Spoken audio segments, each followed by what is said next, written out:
Hello hi ನಮಸ್ಕಾರ ಮಕ್ಕಳೇ. ಇವತ್ತಿನ ಈ ಕ್ಲಾಸನ್ನ ಪೂರ್ತಿಯಾಗಿ ನೋಡಿದ್ದೇ ಆದ್ರೆ 3 ಮಾರ್ಕ್ಸ್ ನಿಮ್ಮ ಪಾಕೆಟ್ ಅಲ್ಲಿರುತ್ತೆ. PYQs ಗಳನ್ನ ಸಾಲ್ವ್ ಮಾಡ್ತಾ ಇದ್ದೇವೆ, ಇಂಪಾರ್ಟೆಂಟ್ ಕಾನ್ಸೆಪ್ಟ್ಸ್ ಗಳನ್ನ ತಿಳಿಸ್ತಾ ಇದ್ದೇವೆ. ಹಾಗಾದ್ರೆ ಇನ್ಯಾಕ್ ತಡ, ಬನ್ನಿ ಇಂದು 25th ಚಾಪ್ಟರ್ ಆಗಿರುವಂತಹ India land use and agriculture, Bharat ಭೂಬಳಕೆ ಹಾಗೂ ಕೃಷಿ, ಈ ಪಾಠವನ್ನ ಒನ್ ಶಾಟ್ ಅಲ್ಲಿ ಕವರ್ ಮಾಡೋಣ. ಓಕೆ, ಸೊ ಎಲ್ರು ಹೇಗಿದ್ದೀರಾ ಅಂತ ಕಮೆಂಟ್ ಬಾಕ್ಸ್ ಅಲ್ಲಿ ತಿಳಿಸಿ. ಸೂಪರ್ ಡೂಪರ್ ಹಾಯೋ. ನಾನು ಸಹ ಎಂದಿನಂತೆ ಸೂಪರ್ ಡೂಪರ್ ಹಾಯ್ ಆಗಿದ್ದೇನೆ. ನೀವು ಸಹ ಅದೇ ರೀತಿಯಾಗಿರ್ತೀರಾ ಅನ್ಕೋತೇನೆ. ಕಮೆಂಟ್ ಬಾಕ್ಸ್ ಅಲ್ಲಿ ತಿಳಿಸೋದನ್ನ ಮರಿಬೇಡಿ. ನೆಕ್ಸ್ಟ್ ಕ್ವಶನ್ ಏನಾಗಿರುತ್ತೆ, ಯಾಕೆ ಈ ಚಾಪ್ಟರ್ ಅನ್ನ ಓದ್ಬೇಕು? 10th ಅಲ್ಲಿದ್ದೀರಾ, ಮಾರ್ಕ್ಸ್ ಬೇಕು, ಸೊ ಅದಕ್ಕೋಸ್ಕರ ಓದ್ಬೇಕು. ಅದರ ಜೊತೆಗೆ ಈ ಪಾಠದ ಒಂದು ಬೇಸಿಕ್ ಓವರ್ ವ್ಯೂ ಅನ್ನ ಚಾಪ್ಟರ್ ತತ್ವದಲ್ಲಿ ತಿಳಿಸ್ಕೊಡ್ತೇನೆ. 3 ಮಾರ್ಕ್ಸ್ ಬರುತ್ತೆ ಎಕ್ಸಾಮ್ ಅಲ್ಲಿ. ಹೇಗ್ ಬರ್ಬೋದು 3 ಮಾರ್ಕ್ಸ್? 2 ಮಾರ್ಕ್ಸ್ ನ ಒಂದು ಕ್ವಶನ್ ಬರ್ಬೋದು, ಅಥವಾ 3 ಮಾರ್ಕ್ಸ್ ನ ಒಂದು ಕ್ವಶನ್ ಸಹ ಬರಬಹುದಾಗಿದೆ. ಸೊ ಈ ಎರಡೂ ರೂಪದಲ್ಲೂ ಸಹ ಕ್ವಶನ್ ಅನ್ನ ಕೇಳಬಹುದು. ಈಸಿ ಆಗಿರುವಂತಹ ಚಾಪ್ಟರ್, ಯಾರೂ ಸಹ ಈ 3 ಮಾರ್ಕ್ಸ್ ಅನ್ನ ಕಳ್ಕೊಳ್ಬೇಡಿ. ಕಡಿಮೆ ಸಮಯದಲ್ಲಿ ಹೆಚ್ಚು ಮಾರ್ಕ್ಸ್ ಅನ್ನ ಕೊಡುವಂತಹ ಚಾಪ್ಟರ್ ಇದಾಗಿದೆ. Okay, awesome. ನೆಕ್ಸ್ಟ್ ಚಾಪ್ಟರ್ ತತ್ವ ಇರುತ್ತೆ. ಇದರಲ್ಲಿ ಒಂದು ಚಾಪ್ಟರ್ ನ ಓವರ್ ವ್ಯೂ ಅನ್ನ ನಾನು ನಿಮಗೆ ತಿಳಿಸ್ಕೊಡ್ತೇನೆ. ಓಕೆ, ಸಿಂಪಲ್ ಇದೆ. Where is land being used? ಭೂಮಿಯನ್ನ ಎಲ್ಲಿ ಬಳಸಲಾಗ್ತಾ ಇದೆ? ಏನ್ ಸರ್, ಏನ್ ಕ್ವಶನ್ ಅಂತೀರಾ? ನಾವು ನಿಲ್ಲಿಕ್ಕೆ ಭೂಮಿ ಬೇಕು, ಓಕೆ, ನಿಲ್ಲಿಕ್ಕೂ ಬೇಕು. ಅದ್ರ ಜೊತೆಗೆ ಬೇರೆ ಎಲ್ಲಿ ಭೂಮಿಯನ್ನ ಬಳಸಲಾಗುತ್ತೆ? ಕಮೆಂಟ್ ಬಾಕ್ಸ್ ಅಲ್ಲಿ ತಿಳಿಸಿ, ನಾನು ಸ್ವಲ್ಪ ಹಿಂಟ್ಸ್ಗಳನ್ನ ಕೊಡ್ತಾ ಹೋಗ್ತೇನೆ. ಓಕೆ, ಏನಿದು? ಹಸಿರಿದೆ, ಗಿಡ ಇದೆ, ಏನಿರ್ಬೋದು ಇದು? ಫಾರೆಸ್ಟ್, ಕಾಡು. ಅಲ್ಲೂ ಸಹ ಏನಾಗಿರುತ್ತೆ, ಭೂಮಿಯಿಂದಲೇ ಕಾಡು. ಇದೇನು, ಇನ್ನೂ ಒಂದು ಬೆಳೆ ಬೆಳೀತಿದೆಯಲ್ಲ? S, agriculture. ಕೃಷಿಗೋಸ್ಕರನೂ ಸಹ ನಾವು ಲ್ಯಾಂಡ್, ಭೂಮಿಯನ್ನ ಯೂಸ್ ಮಾಡ್ತೇವೆ. ಇದೇನು? ಓಹ್ ಮೈ ಗಾಡ್, ದೊಡ್ಡ ದೊಡ್ಡ ಬಿಲ್ಡಿಂಗ್ಸು. ಎಸ್, ಬಿಲ್ಡಿಂಗ್ಸು, ಕಮರ್ಷಿಯಲ್ ಏನೇ ಇದ್ರೂ ಸಹ ಅದರಲ್ಲೂ ಸಹ ಲ್ಯಾಂಡ್ ಅನ್ನ ಬಳಸ್ತೇವೆ. ಅದರ ಜೊತೆಗೆ ಇದೇನು? ಬರಡಾದಂತಹ ಭೂಮಿ. ಇಲ್ಲಿ ಏನು ಬೆಳೆಯನ್ನ ಬೆಳೆಯಲ್ಲ, ಆದರೂ ಸಹ ಇಂತಹ ಭೂಮಿಯನ್ನು ಸಹ ನಾವು ಕಾಣ್ತೇವೆ, ಯೂಸ್ ಮಾಡ್ತೇವೆ ತಾನೆ. ಸೊ ಭೂಮಿಯನ್ನ ನಾವು ಬಹಳಷ್ಟು ಯೂಸ್ಗಳಿಗೆ ಬಳಸ್ತೇವೆ. ಇದು ಒಂದು ಬೇಸಿಕ್ ಐಡಿಯಾ ನಿಮ್ಗೆ ತಿಳಿದಿದೆ ಅನ್ಕೊಳ್ತೇನೆ. ನೆಕ್ಸ್ಟ್ ಕ್ವಶನ್ ಏನಂದ್ರೆ, ಈ 4 ಫಾರೆಸ್ಟ್ ಇರಬಹುದು, ಅಗ್ರಿಕಲ್ಚರ್ ಇರಬಹುದು, ಬಿಲ್ಡಿಂಗ್ಸ್ ಇರಬಹುದು, ಈ ಒಂಥರ ಪಾಳ್ಬುದ್ಧ ಭೂಮಿ ಇರಬಹುದು. ಇವುಗಳಲ್ಲಿ ಯಾವ ಲ್ಯಾಂಡ್ ಹೆಚ್ಚಾಗಿದೆ, ಅಂದ್ರೆ ಯಾವ ಆಕ್ಟಿವಿಟಿಗೋಸ್ಕರ ನಾವು ಹೆಚ್ಚಿನ ಲ್ಯಾಂಡ್ ಅನ್ನ ಬಳಸ್ತೇವೆ? ಬೇಗನೆ ತಿಳಿಸಿ, ಕಮೆಂಟ್ ಬಾಕ್ಸ್ ಅಲ್ಲಿ ತಿಳಿಸೋದನ್ನ ಮರಿಬೇಡಿ. ಫಾರ್ ಎಕ್ಸಾಂಪಲ್, ನಿಮಗೆ ಅಗ್ರಿಕಲ್ಚರ್ ಲ್ಯಾಂಡ್ ಹೆಚ್ಚಿಗೆ ಇದೆ ಅನ್ಸಿದ್ರೆ ಕಮೆಂಟ್ ಬಾಕ್ಸ್ ನಲ್ಲಿ ಎಗ್ರಿ ಅಂತ ಬರೀರಿ, AGRI. ಅದೇ ಫಾರೆಸ್ಟ್ ಅನ್ಸಿದ್ರೆ ಫಾರೆಸ್ಟ್ ಅಂತ ಬರೀರಿ. ಬರೆಯೋದನ್ನ ಮರಿಬೇಡಿ. ನಾನು 2 ಸೆಕೆಂಡ್ಸ್ ತರ ಕೊಡ್ತೇನೆ, ಬೇಗನೆ ಬರೀರಿ, ಇಲ್ಲ ಅಂದ್ರೆ ಪಾಸ್ ಮಾಡಿ ಬರೀರಿ. ಓಕೆ, ಇಲ್ಲಿ ನೀವು ನೋಡೋದಾದ್ರೆ ಅತಿ ಹೆಚ್ಚಿನ ಭೂಮಿ ಎಲ್ಲಿ ಅಗ್ರಿಕಲ್ಚರ್ಗೋಸ್ಕರ ಬಳಸ್ತೇವೆ, ಕೃಷಿಗೋಸ್ಕರ ಬಳಸ್ತೇವೆ. ಅದಾದ ನಂತರ ಈ ಬಿಲ್ಡಿಂಗ್ಸ್ ಇರಬಹುದು, ಕಟ್ಟಡ ಇರಬಹುದು, ನಮ್ಮ ಯೂಸ್ಗೋಸ್ಕರ ಏನೇನಿದೆಯೋ ಅಲ್ಲಿ ಇಂಡಸ್ಟ್ರಿಯಲ್ ಏರಿಯಾಸ್ ಇರಬಹುದು, ಡ್ಯಾಮ್ಸ್ ಇರಬಹುದು, ಬ್ರಿಡ್ಜಸ್ ಇರಬಹುದು, ಅಲ್ಲಿ ನಾವು ಅತಿ ಹೆಚ್ಚಿನ ಭೂಮಿಯನ್ನು ಬಳಸ್ತೇವೆ. ಅದಾದ್ಮೇಲೆ ಅಲ್ಲಿ ಬಳಸ್ತೇವೆ, ಎಸ್, ಫಾರೆಸ್ಟ್ ಅಲ್ಲಿ 3rd ಹೆಚ್ಚಿನ ಲ್ಯಾಂಡ್ ಇದೆ. ಅದಾದ ನಂತರ ಈ ರೀತಿಯ ಭೂಮಿ, ಪಾಳು ಬಿದ್ದಿರುವಂಥದ್ದು. ಸೊ ಈ ಚಾಪ್ಟರ್ ತತ್ವದಿಂದ ಒಂದು ಬೇಸಿಕ್ ಫಂಡ ತಿಳಿಯುತ್ತದೆ. ಏನು? ಈ ಲ್ಯಾಂಡ್, ಭೂಮಿಯನ್ನ ಬಹಳಷ್ಟು ಏನು ಡಿಫ್ರೆಂಟ್ ಯೂಸಸ್ಗಳಿಗೋಸ್ಕರ ಬಳಸ್ತೇವೆ. ಅದರಲ್ಲಿ ಕೃಷಿ ವೆರಿ ಇಂಪಾರ್ಟೆಂಟ್ ಆಗಿದೆ. ಸೊ ಈ ಚಾಪ್ಟರ್ ನಲ್ಲಿ ನಾವು ಇದರ ಬಗ್ಗೆನೇ ಡೀಟೇಲ್ ಆಗಿ ತಿಳ್ಕೊಳ್ತೇವೆ. ಹಾಗಾದ್ರೆ ಇನ್ಯಾಗ್ತಡ, ಬನ್ನಿ ಕ್ಲಾಸ್ ಅನ್ನ ಆರಂಭಿಸೋಣ. ಹವಿದ ಜೋಶ್ ಕಮೆಂಟ್ ಬಾಕ್ಸ್ ಅಲ್ಲಿ ತಿಳಿಸೋದನ್ನ ಮರಿಬೇಡಿ. ನನ್ನ ಜೋಶ್ ಹಾಯ್ ಇದೆ, ಓಕೆ? ಯಾರದ್ದೂ ಸಹ ಲೋ ಇರಬಾರ್ದು. ಏನೇನ್ ಟಾಪಿಕ್ಸ್ ಅನ್ನ ಕವರ್ ಮಾಡ್ತಾ ಇದ್ದೇವೆ? ಲ್ಯಾಂಡ್ ಯೂಸ್ ಅಂದ್ರೆ ಏನು, ಭೂಬಳಕೆ ಅಂದ್ರೇನು, ಹಾಗೆ ಫ್ಯಾಕ್ಟರ್ಸ್, ಯಾವ್ದಾವ್ದು ಇಫೆಕ್ಟ್ ಆಗುತ್ತೆ, ಅಂಶಗಳು, ಟೈಪ್ಸ್ ಆಫ್ ಲ್ಯಾಂಡ್ ಯೂಸ್, ಭೂಬಳಕೆಯ ವಿಧಗಳು ಯಾವುವು ಅಂತ ತಿಳ್ಕೊಳ್ತೇವೆ. ಅಗ್ರಿಕಲ್ಚರ್, ಕೃಷಿ, ಅದರ ಇಂಪಾರ್ಟೆನ್ಸ್ ಏನು, ಮತ್ತು ಡಿಫ್ರೆಂಟ್ ಟೈಪ್ಸ್ಗಳೇನು, ಕ್ರಾಪಿಂಗ್ ಪ್ಯಾಟರ್ನ್ ಬೆಳೆ ಮಾದರಿ ಅಂದ್ರೇನು, ಕ್ರಾಪ್ ಸೀಸನ್ಸ್ ಯಾವ್ದ್ಯಾವ್ದಿದೆ, ಬೆಳೆಯ ಋತುಗಳು ಯಾವ್ಯಾವಿವೆ, ಮೇಜರ್ ಕ್ರಾಪ್ಸ್ಗಳು ಯಾವುವು ಇಂಡಿಯಾದ್ದು ಪ್ರಮುಖ ಬೆಳೆಗಳು, ಹಾಗೆ ಹಾರ್ಟಿಕಲ್ಚರ್ ಅಂದ್ರೇನು, ಫ್ಲೋರಿಕಲ್ಚರ್ ತೋಟಗಾರಿಕೆ ಮತ್ತು ಪುಷ್ಪ ಕೃಷಿ ಅಂದ್ರೇನು, ಅದರ ಜೊತೆಗೆ PYQsಗಳನ್ನು ಸಹ ಸಾಲ್ವ್ ಮಾಡ್ತೇವೆ. ಸೊ ಈ ಚಾಪ್ಟರ್ ಅನ್ನ ನಾವು ಲೈನ್ ಬೈ ಲೈನ್ ಕವರ್ ಮಾಡ್ತಾ ಇಲ್ಲ, ನಿಮ್ಮ ಅಂಡರ್ಸ್ಟ್ಯಾಂಡಿಂಗ್ ಅನ್ನ ಸುಲಭ ಮಾಡಲಿಕ್ಕೆ ಕೀವರ್ಡ್ಸ್ ಅನ್ನ ತೆಗೆದುಕೊಳ್ತಾ ಇದ್ದೇವೆ. ಹಾಗೆ ಎಲ್ಲ ಇಂಪಾರ್ಟೆಂಟ್ ಇರಲಿ ಲೆಸ್ ಇಂಪಾರ್ಟೆಂಟ್ ಇರಲಿ ಎಲ್ಲವನ್ನೂ ಕವರ್ ಮಾಡ್ತಾ ಇದ್ದೇವೆ. ಎಕ್ಸಾಮ್ ಪಾಯಿಂಟ್ ಆಫ್ ವ್ಯೂದಿಂದ ಯಾವುದೇ ಕಾಂಪ್ರಮೈಸ್ ಇಲ್ಲ. ಇದು ಚಾಪ್ಟರ್ ಶಾರ್ಟ್ ಆಗಿರುತ್ತೆ, ಕಡಿಮೆ ಸಮಯದಲ್ಲಿ ಹೆಚ್ಚಿನ ನಾಲೆಜ್ ಸಿಗುತ್ತೆ, ಹಾಗೆ ಪೂರ್ತಿ ಮಾರ್ಕ್ಸ್ ಸಹ ಸಿಗುತ್ತೆ. ನಿಮಗೆ PYQs ಮೇಲೆ ಹೆಚ್ಚಿನ ಇಂಟ್ರೆಸ್ಟ್ ಇತ್ತಂದ್ರೆ ನೀವು ಡೈರೆಕ್ಟ್ ಆಗಿ ಟೈಮ್ ಸ್ಟ್ಯಾಂಪ್ ಅಲ್ಲಿ PYQsಗಳನ್ನ ಕೊಟ್ಟಲಾಗಿದೆ, ಅಲ್ಲಿ ಹೋಗಿ ನೋಡಬಹುದು. ಅಥವಾ ನಿಮಗೆ ಯಾವುದೇ ಡಿಫಿಕಲ್ಟ್ ಕಾನ್ಸೆಪ್ಟ್ ಅನ್ಸಿದ್ರೂ ಸಹ ನಾವು ಟೈಮ್ ಸ್ಟ್ಯಾಂಪ್ ಕೊಟ್ಟಿದ್ದೇವೆ, ಅಲ್ಲಿ ಹೋಗಿ ನೋಡಬಹುದು. ಯಾವುದೇ ಡೌಟ್ಸ್ ಇದ್ರೂ ಕಮೆಂಟ್ ಬಾಕ್ಸ್ ಅಲ್ಲಿ ತಿಳಿಸ್ತೀರ ತಾನೆ? Awesome. What is land use? ಭೂ ಬಳಕೆ ಎಂದ್ರೇನು? ಸಿಂಪಲ್, ಲ್ಯಾಂಡ್ ಯೂಸ್ ಆಗ್ತಾ ಇದೆ. ಎಲ್ಲಿ? Land most important natural resources. ಭೂಮಿ ಅತ್ಯಂತ ಪ್ರಮುಖ ನೈಸರ್ಗಿಕ ಸಂಪನ್ಮೂಲವಾಗಿದೆ. ಯಾಕೆ ಹಾಗಂತ ಇದ್ದೇವೆ? ಆಲ್ರೆಡಿ ಚಾಪ್ಟರ್ ತತ್ವದಲ್ಲಿ ಪೆನ್ನನ್ನ ತೆಗೆದುಕೊಂಡು ಬಿಡ್ತೇನೆ. ಚಾಪ್ಟರ್ ತತ್ವದಲ್ಲಿ ಈ ಲ್ಯಾಂಡ್ ಅನ್ನ ಎಲ್ಲೆಲ್ಲಿ ಯೂಸ್ ಮಾಡಲಾಗುತ್ತೆ ಅಂತ ಹೇಳಿದ್ದೇನೆ, ಎಕ್ಸ್ಪ್ಲೇನ್ ಮಾಡಿದ್ದೇನೆ. ಸೊ ಹೀಗಾಗಿ ಇದು ಮೋಸ್ಟ್ ಇಂಪಾರ್ಟೆಂಟ್ ನ್ಯಾಚುರಲ್ ರಿಸೋರ್ಸಸ್ ಆಗಿದೆ. ಅಂದರೆ ತನ್ನಿಂದ ತಾನೇ ಸಿಗುವಂತಹದ್ದು, ನೇಚರ್ ಅಲ್ಲಿ ಇರುವಂತಹದ್ದು. Using land for purposes other than agriculture etcetera is called land use. ಕೃಷಿಯನ್ನ ಹೊರತುಪಡಿಸಿ ವಿವಿಧ ಉದ್ದೇಶಗಳಿಗಾಗಿ ಭೂಮಿಯನ್ನ ಬಳಸುವುದನ್ನ ಭೂ ಬಳಕೆ ಎಂದು ಕರೆಯಲಾಗುತ್ತದೆ. ಸೊ ಯಾವಾಗ ಲ್ಯಾಂಡ್ ಯೂಸ್ ಅಂತ ಹೇಳ್ತೇವೋ ಅದರಲ್ಲಿ ಅಗ್ರಿಕಲ್ಚರ್ ಬರಲ್ಲ. ಸೊ ಅಗ್ರಿಕಲ್ಚರ್ ಭೂಮಿಯನ್ನ ಬಿಟ್ಟು ಬೇರೆ ಬೇರೆ, ಸೊ ಆಲ್ರೆಡಿ ಡಿಸ್ಕಸ್ ಮಾಡಿದ್ದೀವಿ, ಏನು ಬಿಲ್ಡಿಂಗ್ಸ್ಗಳಿಗೋಸ್ಕರ ಇರಬಹುದು, ಡ್ಯಾಮ್ ಇರಬಹುದು, ಹೀಗೆ ಬೇರೆ ಬೇರೆ ಪರ್ಪಸ್ಗಳಿಗೋಸ್ಕರ ಏನು ಲ್ಯಾಂಡ್ ಅನ್ನ ಬಳಸ್ತೇವೋ ಅದನ್ನೇ ಲ್ಯಾಂಡ್ ಯೂಸ್ ಅಂತ ಕರಿತೇವೆ. ಕ್ಲಿಯರ್ ಆಯ್ತು ತಾನೆ? ನಿಮಗೆ ಇದು ಕ್ಲಿಯರ್ ಆಗಿದೆ ಅಂದರೆ ವಿಡಿಯೋವನ್ನ ಲೈಕ್ ಮಾಡಿ, ಥಮ್ಸ್ ಅಪ್ ಕೊಡಿ. ಇದರಿಂದ ನನಗೂ ಅರ್ಥ ಆಗತ್ತೆ ನಿಮಗೆ ಏನು ಅರ್ಥ ಆಗ್ತಾ ಇದೆ ಅಂತ. ಓಕೆ, ಸೊ ಈ ಯಾವ್ಯಾವ ಫ್ಯಾಕ್ಟರ್ಸ್ ಇದೆ ಈ ಲ್ಯಾಂಡ್ ಯೂಸ್ ಮೇಲೆ ಅಫೆಕ್ಟ್ ಆಗುವಂತಹದ್ದು? ನ್ಯಾಚುರಲ್ ಫ್ಯಾಕ್ಟರ್ಸ್, ನೈಸರ್ಗಿಕ ಅಂಶಗಳು. ನೀವು ನೋಡಬಹುದು, ಒಂದ್ ಕಡೆ ಏನಾಗಿರುತ್ತೆ, ಪರ್ವತಗಳಿರುತ್ತೆ, ಒಂದ್ ಕಡೆ ಸಮುದ್ರ ಹರಿತಾ ಇರುತ್ತೆ.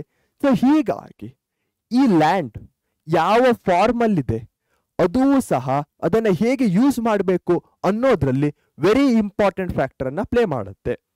ನೀವು ಪರ್ವತದಲ್ಲಿ ಹೋಗಿ ಅಲ್ಲಿ ಒಂದು ಒಳ್ಳೆ ಮನೆ ಕಟ್ಟಲಿಕ್ಕೆ ಆಗತ್ತಾ? ಇಲ್ಲ ತಾನೆ. ಹಾಗೆ ಈ ಲ್ಯಾಂಡ್ ಏನು ಒಂದು ಫಾರ್ಮೇಶನ್ ಅಲ್ಲಿದೆ, ಯಾವ ರಚನೆಯಲ್ಲಿದೆ, ಅದು ಸಹ ವೆರಿ ಇಂಪಾರ್ಟೆಂಟ್ ಫ್ಯಾಕ್ಟರ್ ಅನ್ನ ಪ್ಲೇ ಮಾಡುತ್ತೆ. ಅಲ್ಲಿ ಹವಾಗುಣ ಹೇಗಿದೆ, ವಾಯುಗುಣ, ಕ್ಲೈಮೇಟ್ ಹೇಗಿದೆ, ಅದು ಸಹ ನ್ಯಾಚುರಲ್ ಬರುತ್ತೆ, ನೇಚರ್ ಇಂದ ಬರುವಂತಹದ್ದು.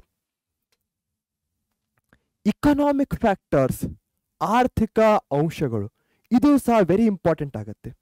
ಅಲ್ಲಿ ಮಾರ್ಕೆಟ್ ಏರಿಯಾ ಹತ್ತಿರದಲ್ಲಿದೆಯೋ, ಅಲ್ಲಿ ಡಿಮ್ಯಾಂಡ್ ಹೇಗಿದೆ. ಫಾರ್ ಎಕ್ಸಾಂಪಲ್, ಯಾವುದೋ ಒಂದು ಇಂಡಸ್ಟ್ರಿಯನ್ನ ಯಾವುದೋ ಒಂದು ಲ್ಯಾಂಡ್ ಅಲ್ಲಿ ಮಾಡ್ಬೇಕಂತ ಇರ್ತೇವೆ, ಅಲ್ಲಿ ನಮಗೆ ಒಳ್ಳೆ ಮಾರ್ಕೆಟ್ ಇದೆಯೋ, ಗ್ರಾಹಕರು ಸಿಗ್ತಾರೋ, ಕನ್ಸ್ಯೂಮರ್ಸ್, ಅದು ಸಹ ಇಕನಾಮಿಕಲಿ ಇಂಪಾರ್ಟೆಂಟ್ ಆಗುತ್ತೆ. ಸೋಷಿಯಲ್ ಫ್ಯಾಕ್ಟರ್ಸ್, ಸಾಮಾಜಿಕ ಅಂಶಗಳು. ಸಿಂಪಲ್, ಅಲ್ಲಿ ಇರುವಂತಹ ಜನರು ಕೂಡಿ ಮಾಡುವಂತಹ ಒಂದು ಫ್ಯಾಕ್ಟರ್ ಆಗಿದೆ ಸೋಷಿಯಲ್ ಫ್ಯಾಕ್ಟರ್. ಯಾಕೆ ಇದನ್ನ ಹೇಳ್ತಾ ಇದ್ದೇವೆ?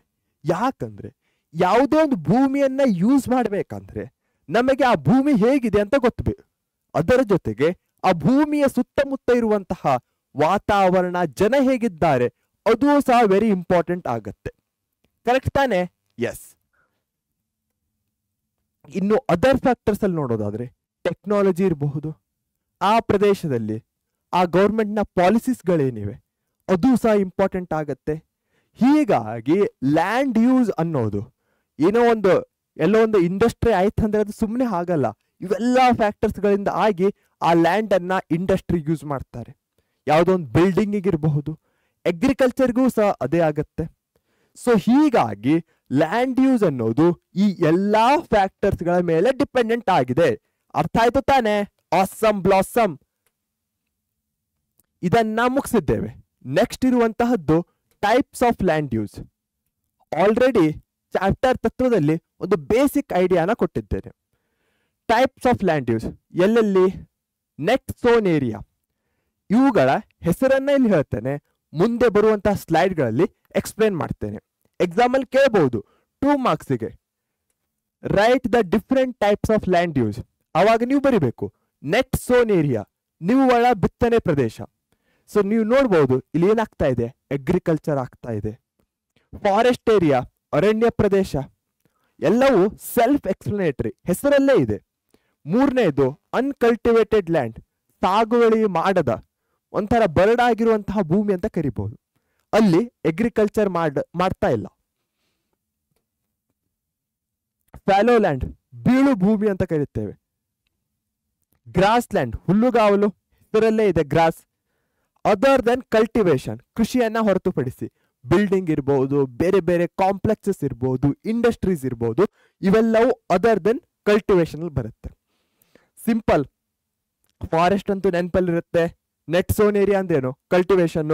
ಅನ್ಕಲ್ಟಿವೇಟೆಡ್ land, fallow land, grass land, other than cultivation. ಇನ್ನು ಮುಂದೆ ಇವುಗಳನ್ನ ಡೀಟೇಲ್ ಆಗಿ ತಿಳ್ಕೊಳ್ಳೋಣ. ಸೊ ಅದಕ್ಕಿಂತ ಮೊದಲು ಎಲ್ಲರೂ ಗೆಸ್ ದ ಕ್ರಾಪ್, ಬೆಳೆಯನ್ನ ಊಹಿಸಿ. ಯಾವ ಬೆಳೆ ಇದು? ನೀವು ನೋಡಿ, ದಂಟಿನ ರೂಪದಲ್ಲಿದೆ, ಸಿಂಪಲ್ ಆಗಿರುವಂತಹದ್ದು. ಓಕೆ, ಆನೆಗಳಿಗಂತೂ ಇವು ಅಂದ್ರೆ ಬಹಳ ಇಷ್ಟ. ಏನು? ಎಸ್, ಶುಗರ್ ಕೇನ್, ಕಬ್ಬು. ಸರಿಯಾದ ಆನ್ಸರ್. ಯಾರ್ಯಾರು ಆನ್ಸರ್ ಮಾಡಿದ್ದೀರೋ ಎಲ್ಲರಿಗೂ ಚಪ್ಪಾಳೆ. Good job.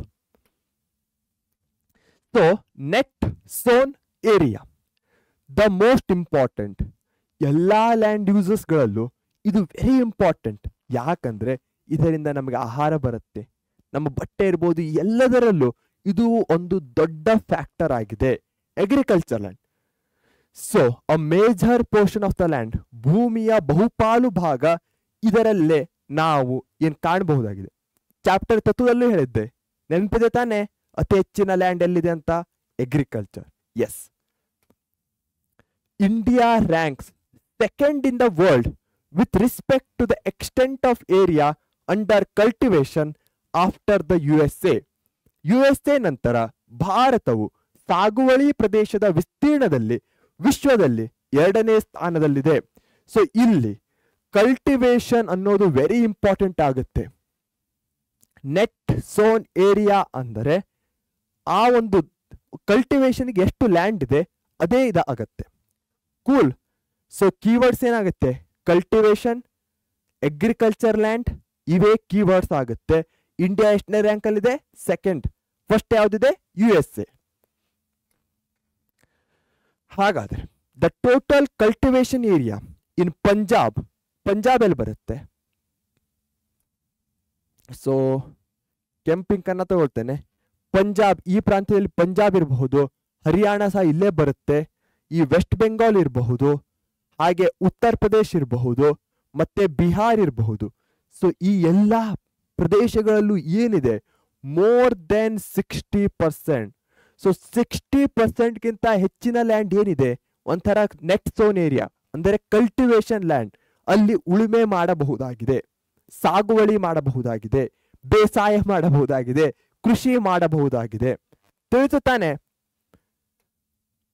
Next forest land. ಹೆಸರಲ್ಲೇ ಇದೆ ಫಾರೆಸ್ಟ್ ಅಂದ್ರೆ ಅರಣ್ಯ. The total area under forest in India is 21.71%. ಎಷ್ಟಿದೆ? 21.71%. ಅಂದ್ರೆ ಫಾರ್ ಎಕ್ಸಾಂಪಲ್ ಭಾರತ 100 ಎಕರೆ ಇದೆ ಅಂದ್ರೆ ಅದರಲ್ಲಿ 21 ಎಕರೆ ಫಾರೆಸ್ಟ್ ಲ್ಯಾಂಡೇ ಆಗಿದೆ. 16.2% ಇನ್ 1950-51. 1950-51ದಲ್ಲಿ ಇದು 16.2% ಇತ್ತು. ಈಗ ಅದು ಇನ್ಕ್ರೀಸ್ ಆಗಿ 21.71% ಆಗಿದೆ. ಸೊ ಇನ್ಕ್ರೀಸ್ ಆಗಿದೆ, ಹಾಗಾದ್ರೆ ಡೆಫಿನೆಟ್ಲಿ ಒಳ್ಳೇದೇ ಅಲ್ವಾ? ಎಸ್, ಆದರೆ ಇಷ್ಟೇ ಸಫಿಷಿಯೆಂಟಾ? ಇಷ್ಟೇ ಇರಬೇಕಾ ಫಾರೆಸ್ಟು? ಇಲ್ಲ ತಾನೆ. ಫಾರೆಸ್ಟ್ ರಿಸೋರ್ಸಸ್ನಲ್ಲಿ ನಾವು ಡೀಟೇಲ್ ಆಗಿ ತಿಳ್ಕೊಂಡಿದ್ದೇವೆ ಹೇಗೆ ಫಾರೆಸ್ಟ್ಗಳು ನಮಗೆ ಹೆಲ್ಪ್ ಮಾಡುತ್ತೆ ಅಂತ. ಹೀಗಾಗಿ ನ್ಯಾಷನಲ್ ಫಾರೆಸ್ಟ್ ಪಾಲಿಸಿ ಪ್ರಕಾರ, ರಾಷ್ಟ್ರೀಯ ಅರಣ್ಯ ನೀತಿಯ ಪ್ರಕಾರ 33% of the area should be covered with forest. So 100 ಎಕರೆ ಇದೆ ಅಂದ್ರೆ ಅದರಲ್ಲಿ 33 ಎಕರೆ ಈ ಫಾರೆಸ್ಟ್ ಆಗಿರಬೇಕು. ಆದರೆ ನಮ್ಮಲ್ಲಿ 21 ಎಕರೆ ಮಾತ್ರ ಇದೆ. ಸೊ ಹೀಗಾಗಿ ಇನ್ನು ಎಷ್ಟು, ಆಲ್ಮೋಸ್ಟ್ 12% ಇನ್ಕ್ರೀಸ್ ಆಗಬೇಕು. ಕರೆಕ್ಟ್ ತಾನೆ? ಸೊ ಹೀಗಾಗಿ ಏನು ಮಾಡಬೇಕು, ಆದಷ್ಟು ಫಾರೆಸ್ಟ್ಗಳನ್ನ ಬೆಳೆಸ್ಬೇಕು, ಗಿಡಗಳನ್ನ ಕಡಿಬಾರ್ದು. ಕಡಿಯಲ್ಲ ತಾನೆ? ನೀವೆಲ್ಲ ಜಾಣೆ ಮಕ್ಕಳು, ಕಡಿಯಲ್ಲ ಡೆಫಿನೆಟ್ಲಿ. ಸಿಂಪಲ್, ಎಲ್ಲರೂ ಸಹ ಎಮೋಜಿಗಳ ಮುಖಾಂತರ ತಿಳಿಸ್ಬೇಕು. ಓಕೆ, ತಿಳಿಸ್ತೀರ ತಾನೆ? Represent land use with emojis. ಎಮೋಜಿಗಳೊಂದಿಗೆ ಭೂ ಬಳಕೆಯನ್ನ ಪ್ರತಿನಿಧಿಸಿ. ನೆಟ್ ಝೋನ್ ಏರಿಯಾ, ನಿವ್ವಳ ಸಾಗುವಳಿ ಪ್ರದೇಶ, ಇದನ್ನ ಬೆಳೆಯಿಂದ ಸೂಚಿಸ್ತಾ ಇದ್ದೇವೆ. ಯಾಕಂದ್ರೆ ಕಲ್ಟಿವೇಶನ್, ಅಗ್ರಿಕಲ್ಚರ್ ಆಗ್ತಾ ಇದೆ. ಅದೇ ಫಾರೆಸ್ಟ್ ಲ್ಯಾಂಡ್, ಅರಣ್ಯ ಭೂಮಿಗೆ ನೀವು ಯಾವ ಎಮೋಜಿಯನ್ನ ಕೊಡ್ತೀರಾ? ಕಮೆಂಟ್ ಬಾಕ್ಸ್ ನಲ್ಲಿ ಪ್ರತಿಯೊಬ್ಬರೂ ಎಮೋಜಿಯನ್ನ ಹಾಕ್ಲೇಬೇಕು. ಫಾರೆಸ್ಟ್ ಅಂದ ಕೂಡಲೇ ಯಾವ ಎಮೋಜಿ ಬರುತ್ತೆ? ಸರ್ಚ್ ಮಾಡ್ತಾ ಇದ್ದೀರಾ? ಹಾಕ್ತಾ ಇದ್ದೀರಾ? ಆಸಮ್. ಫಾರೆಸ್ಟ್ ನಿಮ್ಮಲ್ಲೂ ಅದೇ ಬಂತ ಅಥವಾ ಬೇರೆ ಎಮೋಜಿ ಬಂತ? ಕಮೆಂಟ್ ಬಾಕ್ಸ್ ಅಲ್ಲಿ ನೋಡ್ತೇನೆ. So land use for non agriculture purpose, ಕೃಷಿಯೇತರ ಉದ್ದೇಶಗಳಿಗಾಗಿ ಭೂ ಬಳಕೆ. ಸಿಂಪಲ್ ಇದೆ. ನಾನ್ ಅಗ್ರಿಕಲ್ಚರ್ ಅಂದ್ರೆ ಏನು? ಇಲ್ಲೇ ಕೊಟ್ಟಿದ್ದಾರೆ. ಬಿಲ್ಡಿಂಗ್ಸ್ ಇರಬಹುದು, ಡ್ಯಾಮ್ಸ್ ಅಣೆಕಟ್ಟುಗಳಿರಬಹುದು, ಇಂಡಸ್ಟ್ರೀಸ್ ಕೈಗಾರಿಕೆಗಳು, ರೋಡ್ಸ್ ವೆರಿ ಇಂಪಾರ್ಟೆಂಟ್. ರೋಡ್ ಇರೋದಲ್ಲಿ ಭೂಮಿ ಮೇಲೆ ತಾನೆ? ಎಸ್. ಹೀಗಾಗಿ ಈ ಎಲ್ಲಾ ಕಡೆ ಈ ಲ್ಯಾಂಡ್ ಯೂಸ್ ಅನ್ನ ಕಾಣಬಹುದು. ನಾನ್ ಅಗ್ರಿಕಲ್ಚರ್, ಕೃಷಿಯೇತರ. Simple, awesome. Next, fallow land, ಬೀಳು ಭೂಮಿ. ಲ್ಯಾಂಡ್ ಲೆಫ್ಟ್ ಅನ್ಕಲ್ಟಿವೇಟೆಡ್, ಉಳುಮೆ ಮಾಡದೆ ಬಿಟ್ಟಂತಹ ಭೂಮಿಯನ್ನ ಫ್ಯಾಲೋ ಲ್ಯಾಂಡ್ ಅಥವಾ ಬೀಳು ಭೂಮಿ ಅಂತ ಕರಿತೇವೆ. ಈ ಲ್ಯಾಂಡ್ ಇದೆ, ಇದರಲ್ಲಿ ಏನು ಕಲ್ಟಿವೇಶನ್ ಅಂದ್ರೆ ಕೃಷಿಯನ್ನ ಮಾಡ್ತಾ ಇಲ್ಲ. ಓಕೆ, ಯಾಕೆ? ಇನ್ಕ್ರೀಸ್ ಇನ್ ಪಾಪ್ಯುಲೇಷನ್, ಅದರಿಂದ ಏನಾಗ್ತಾ ಇದೆ? Great demand for agriculture products ಆಗ್ತಾ ಇದೆ. ಹೀಗಾಗಿ ಮೋರ್ ಕಲ್ಟಿವೇಶನ್ ಲ್ಯಾಂಡ್ ಬೇಕಾಗಿದೆ. ಸಿಂಪಲ್ ಆಗಿ ಹೇಳೋದಾದ್ರೆ, ಇದು ಈ ಭೂಮಿಯಲ್ಲಿ ನಾವು ಅಗ್ರಿಕಲ್ಚರ್ ಮಾಡ್ತಾ ಇಲ್ಲ, ಮಾಡೋ ಹಾಗೂ ಇಲ್ಲ. ಆದರೆ ಮಾಡೋ ಹಾಗೂ ಇಲ್ಲ ಅಂತ ಯಾಕೆ ಹೇಳ್ತಾ ಇದ್ದೇನೆ? ಯಾಕಂದ್ರೆ ಅದರಲ್ಲಿ ಬೇಕಾದಂತ ಮಿನರಲ್ಸ್ ಇಲ್ಲ. ಆದರೆ ಇಂದು ಏನಾಗ್ತಾ ಇದೆ? ಪಾಪ್ಯುಲೇಷನ್ ಸ್ಕೈ ರಾಕೆಟ್ ಆಗ್ತಾ ಇದೆ. ನಾವು ಇಂದು ಚೀನಾವನ್ನು ಸಹ ಹಿಂದಿಕ್ಕಿ ಪಾಪ್ಯುಲೇಷನ್ ಅಲ್ಲಿ ಫಸ್ಟ್ ಸ್ಥಾನದಲ್ಲಿದೆ. ಪಾಪ್ಯುಲೇಷನ್ ಅಂದ ಕೂಡಲೇ ಏನು? ಅವರಿಗೆ ಆಹಾರ ಬೇಕು. ಅವರಿಗೆ ಆಹಾರ ಎಲ್ಲಿಂದ ಬರುತ್ತೆ? ಕೃಷಿಯಿಂದ ಬರುತ್ತೆ. ಕೃಷಿ ಭೂಮಿ ಹೆಚ್ಚಾಗಬೇಕು ಆಹಾರ ಬೇಕಂದ್ರೆ. ಹೀಗಾಗಿ ಇಂತಹ ಭೂಮಿಗಳಲ್ಲೂ ಸಹ ಇಂದು ನಾವು ಅಗ್ರಿಕಲ್ಚರ್ ಮಾಡ್ತಾ ಇದ್ದೇವೆ. ಹೇಗೆ ಮಾಡ್ತಾ ಇದ್ದೇವೆ? ಬೇರೆ ಬೇರೆ ಟೆಕ್ನಾಲಜಿ ಯೂಸ್ ಮಾಡ್ತಾ ಇದ್ದೇವೆ. ಆದಷ್ಟು ಈ ಭೂಮಿಯಿಂದ ಏನಾದ್ರೂ ಪ್ರಾಡಕ್ಟ್ ಬರೋ ಹಾಗೆ ಮಾಡ್ತಾ ಇದ್ದೇವೆ. ಹೋಯ್ತು ತಾನೆ? ತಂತ್ರಜ್ಞಾನದ ಸಹಾಯದಿಂದ ಪಾಳು ಭೂಮಿಯನ್ನು ಸಹ ಕೃಷಿಗೆ ಬಳಸಿಕೊಳ್ಳಲಾಗ್ತಾ ಇದೆ. ಫ್ಯಾಲೋ ಲ್ಯಾಂಡ್ ಅಂದ್ರೆ ಪಾಳು ಭೂಮಿ ಅಥವಾ ಬೀಳು ಬಿದ್ದಂತ ಭೂಮಿ. ಆಸಮ್. ಗ್ರಾಸ್ ಲ್ಯಾಂಡ್, ಹೆಸರಲ್ಲೇ ಇದೆ ಗ್ರಾಸ್. ಗ್ರಾಸ್ ಅಂದ್ರೆ ಏನು? ಹುಲ್ಲು. ಸೊ ಡಿಮಿನಿಷಿಂಗ್ ಕಂಟಿನ್ಯೂಸ್ಲಿ, ಇಂತಹ ಗ್ರಾಸ್ ಲ್ಯಾಂಡ್ ಇಂದು ಕಂಟಿನ್ಯೂಸ್ಲಿ ಹೋಗ್ತಾ ಇದೆ, ಕಡಿಮೆ ಆಗ್ತಾ ಇದೆ. ಯಾಕೆ? Expansion of agriculture area. Grass land ಅಲ್ಲಿ ಏನಿರುತ್ತೆ? ಬರೀ ಹುಲ್ಲಿರುತ್ತೆ. ಅದು ಕೃಷಿ ಭೂಮಿ ಅಲ್ಲ, ಅದು ಸಪ್ರೇಟ್. ಆದರೆ ಇಂದು ಪಾಪ್ಯುಲೇಷನ್ ಹೆಚ್ಚಾಗ್ತಾ ಇದೆ, ಆಹಾರ ಬೇಕು. ಹೀಗಾಗಿ ಜನರು ಏನು ಮಾಡ್ತಾ ಇದ್ದಾರೆ? ಈ ಗ್ರಾಸ್ ಲ್ಯಾಂಡ್ ಅಲ್ಲೂ ಸಹ ಅಗ್ರಿಕಲ್ಚರ್ ಮಾಡ್ತಾ ಇದ್ದಾರೆ. ಹೀಗಾಗಿ ಈ ಗ್ರಾಸ್ ಲ್ಯಾಂಡ್ ಕಂಟಿನ್ಯೂಸ್ಲಿ ಡಿಮಿನಿಷ್ ಆಗ್ತಾ ಇದೆ. ಭಾರತದಲ್ಲಿ ನೋಡೋದಾದ್ರೆ ಹಿಮಾಚಲ್ ಪ್ರದೇಶ್ ಎಲ್ಲಿ ಬರುತ್ತೆ? ಉತ್ತರದಲ್ಲಿ ಬರುತ್ತೆ. ಎಸ್, ಅಲ್ಲಿ ಲಾರ್ಜೆಸ್ಟ್ ಗ್ರಾಸ್ ಲ್ಯಾಂಡ್ ಏರಿಯಾ ಇದೆ, ಅತಿ ದೊಡ್ಡ ಹುಲ್ಲುಗಾವಲು ಪ್ರದೇಶವಾಗಿದೆ. ಆದರೆ ಅದೇ ಹರಿಯಾಣ ಮತ್ತು ಪಂಜಾಬ್ಗೆ ಬರೋದಾದ್ರೆ ಸ್ಮಾಲೆಸ್ಟ್ ಗ್ರಾಸ್ ಲ್ಯಾಂಡ್ಸ್ ಇದೆ. ಹಾಗೆ ನಾವು ತಿಳ್ಕೊಂಡಿದ್ವಿ ಕಲ್ಟಿವೇಶನ್ ಲ್ಯಾಂಡ್ ಪಂಜಾಬ್ ಮತ್ತೆ ಹರಿಯಾಣದಲ್ಲಿ ಆಲ್ಮೋಸ್ಟ್ 60% ಇದೆ ಅಂತ. ಹೀಗಾಗಿ ಇಲ್ಲಿ ಬಹಳಷ್ಟು ಹುಲ್ಲುಗಾವಲು ಪ್ರದೇಶಗಳು ಕಡಿಮೆ ಇವೆ. ಅರ್ಥ ಆಯ್ತು? ಏನಾದ್ರೂ ಇದ್ರೆ ಕಮೆಂಟ್ ಬಾಕ್ಸ್ ಅಲ್ಲಿ ತಿಳಿಸಿ. ಅದರ್ ಅನ್ಕಲ್ಟಿವೇಟೆಡ್ ಲ್ಯಾಂಡ್, ಇತರ ಸಾಗುವಳಿ ಮಾಡದ ಭೂಮಿ. Land earlier used for agriculture is now left ಅನ್ಕಲ್ಟಿವೇಟೆಡ್. ಮೊದಲು ಫಾರ್ ಎಕ್ಸಾಂಪಲ್ ಒಂದು 10-15 ವರ್ಷದ ಹಿಂದೆ ಏನು ಅಗ್ರಿಕಲ್ಚರ್ಗೆ ಯೂಸ್ ಮಾಡ್ತಾ ಇದ್ರೋ ಭೂಮಿ ಅದನ್ನು ಈಗ ಬಳಸ್ತಾ ಇಲ್ಲ. 10-15 ಅನ್ನೋಕ್ಕಿಂತ ಬಹಳಷ್ಟು ವರ್ಷ ಹಿಂದೆ ಅನ್ಬೋದು. ಯಾಕೆ ಈಗ ಯೂಸ್ ಮಾಡ್ತಾ ಇಲ್ಲ? ಯಾಕಂದ್ರೆ ಆ ಭೂಮಿಯ ಮಣ್ಣಿನಲ್ಲಿ ಬೇಕಾದಂತ ಸತ್ವ ಇಲ್ಲ, ಬೇಕಾದಂತ ಮಿನರಲ್ಸ್ ಇಲ್ಲ, ಹೀಗಾಗಿ ಬೆಳೆಗಳು ಬೆಳೆಯಲ್ಲ. ಅದನ್ನೇ ನಾವು ಅನ್ಕಲ್ಟಿವೇಟೆಡ್ ಲ್ಯಾಂಡ್ ಅಂತ ಕರಿತಿದ್ದೇವೆ. Certain changes in the chemical composition of the soil which have rendered it unsuitable. ಈ ಹಿಂದೆ ಕೃಷಿಗೆ ಬಳಸಲಾಗುತ್ತಿದ್ದ ಭೂಮಿಯನ್ನ ಈಗ ಕೃಷಿ ಮಾಡದೆ ಬಿಡಲಾಗಿದೆ. ಏಕೆಂದರೆ ಮಣ್ಣಿನ ರಾಸಾಯನಿಕ ಸಂಯೋಜನೆಯಲ್ಲಿನ ಕೆಲವು ಬದಲಾವಣೆಗಳು ಅದನ್ನು ಸೂಕ್ತವಲ್ಲದಂತೆ ಮಾಡಿದೆ. ಸಿಂಪಲ್. ಇದನ್ನ ಮೊದಲು ಮಾಡ್ತಾ ಇದ್ರು ಅಗ್ರಿಕಲ್ಚರ್, ಈಗ ಮಾಡ್ತಾ ಇಲ್ಲ. ಯಾಕಂದ್ರೆ ಅದರಲ್ಲಿ ಬೇಕಾದಂತಹ ಕೆಮಿಕಲ್ ಇಲ್ಲ ಕಂಪೋಸಿಷನ್. ಕೂಲ್, ಆಸಮ್ ಬ್ಲಾಸಮ್ ಮಕ್ಕಳೇ. ಯಾಕೆ ಆಸಮ್ ಬ್ಲಾಸಮ್? ಯಾಕಂದ್ರೆ ಇವೆರಡನ್ನ ಮುಗಿಸಿದ್ದೇವೆ. ನೆಕ್ಸ್ಟ್ ಇರುವಂತಹದ್ದು ಅಗ್ರಿಕಲ್ಚರ್ ಯಾಕೆ ಇಂಪಾರ್ಟೆಂಟು, ಹಾಗೆ ಅದರ ಡಿಫ್ರೆಂಟ್ ಟೈಪ್ಸ್ಗಳು. ಇಂಪಾರ್ಟೆನ್ಸ್ ಆಫ್ ಅಗ್ರಿಕಲ್ಚರ್ ಸಿಂಪಲ್ ಆಗಿ ಯೋಚಿಸಿ. ಅಗ್ರಿಕಲ್ಚರ್ ಇಂದ ನಮಗೇನ್ ಹೆಲ್ಪ್ ಆಗುತ್ತೆ? ಊಟ ಎಲ್ಲಿಂದ ಬರುತ್ತೆ? ಅಗ್ರಿಕಲ್ಚರ್ ಇಂದ ಬರುತ್ತೆ ತಾನೆ? ಎಸ್. ಸೊ ಇಲ್ಲಿ ನೀವು ಕಾಣಬಹುದಾಗಿದೆ, ಧಾನ್ಯಗಳಿರ್ಬಹುದು, ಬೆಳೆಗಳಿರಬಹುದು, ಇವೆಲ್ಲವೂ ಎಲ್ಲಿಂದ ಬರುತ್ತೆ?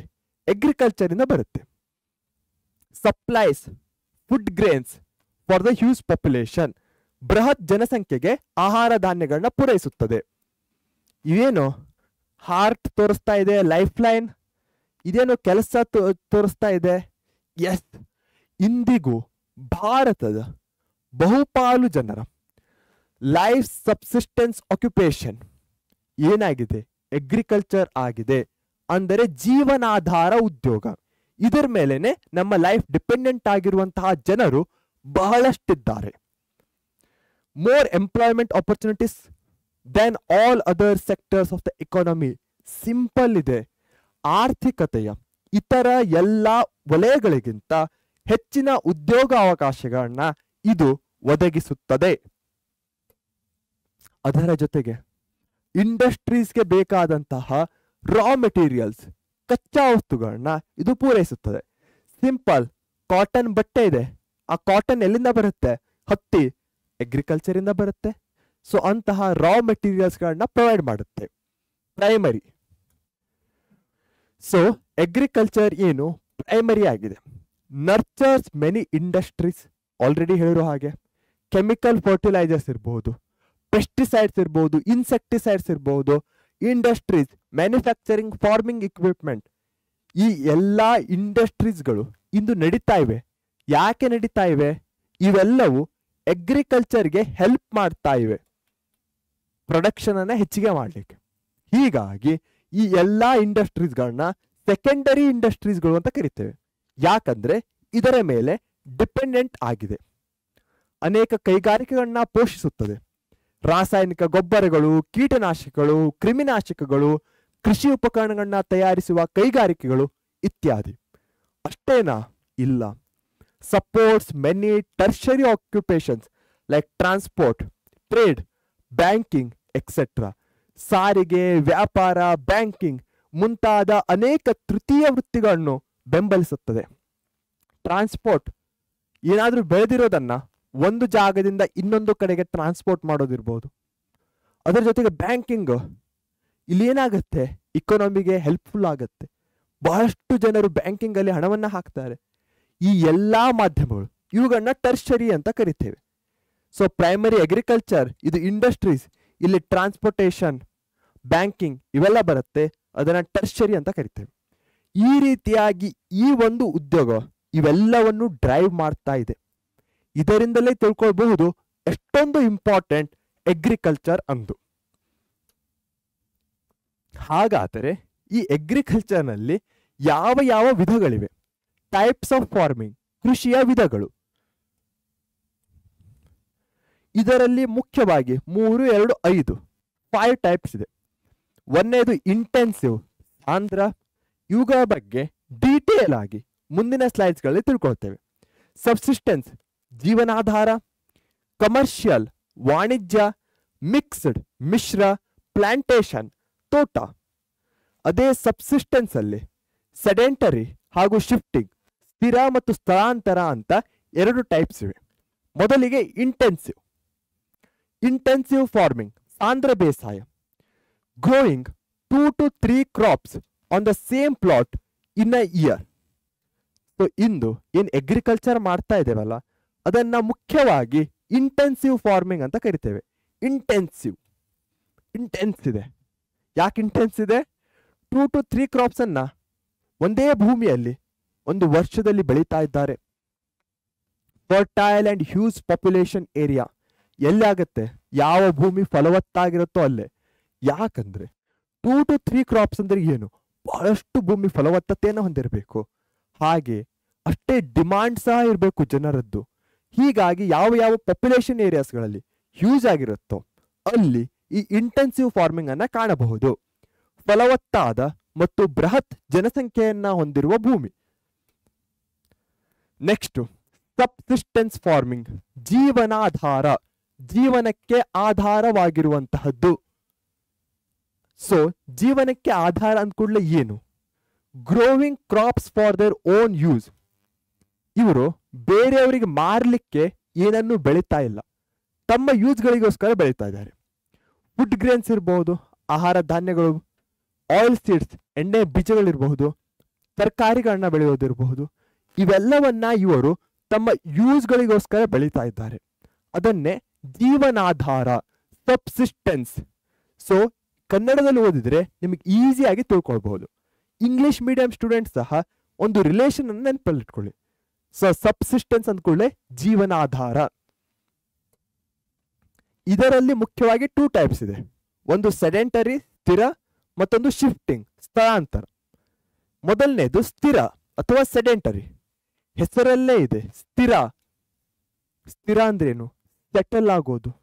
ಸೊ ಇದು ಸೆಟಲ್ಡ್ ಅಗ್ರಿಕಲ್ಚರ್, ಶಾಶ್ವತ ಬೇಸಾಯ ಅಂತಾನೂ ಕರೀತೇವೆ ಇದಕ್ಕೆ. The agriculture practices and seeds used are traditional ones.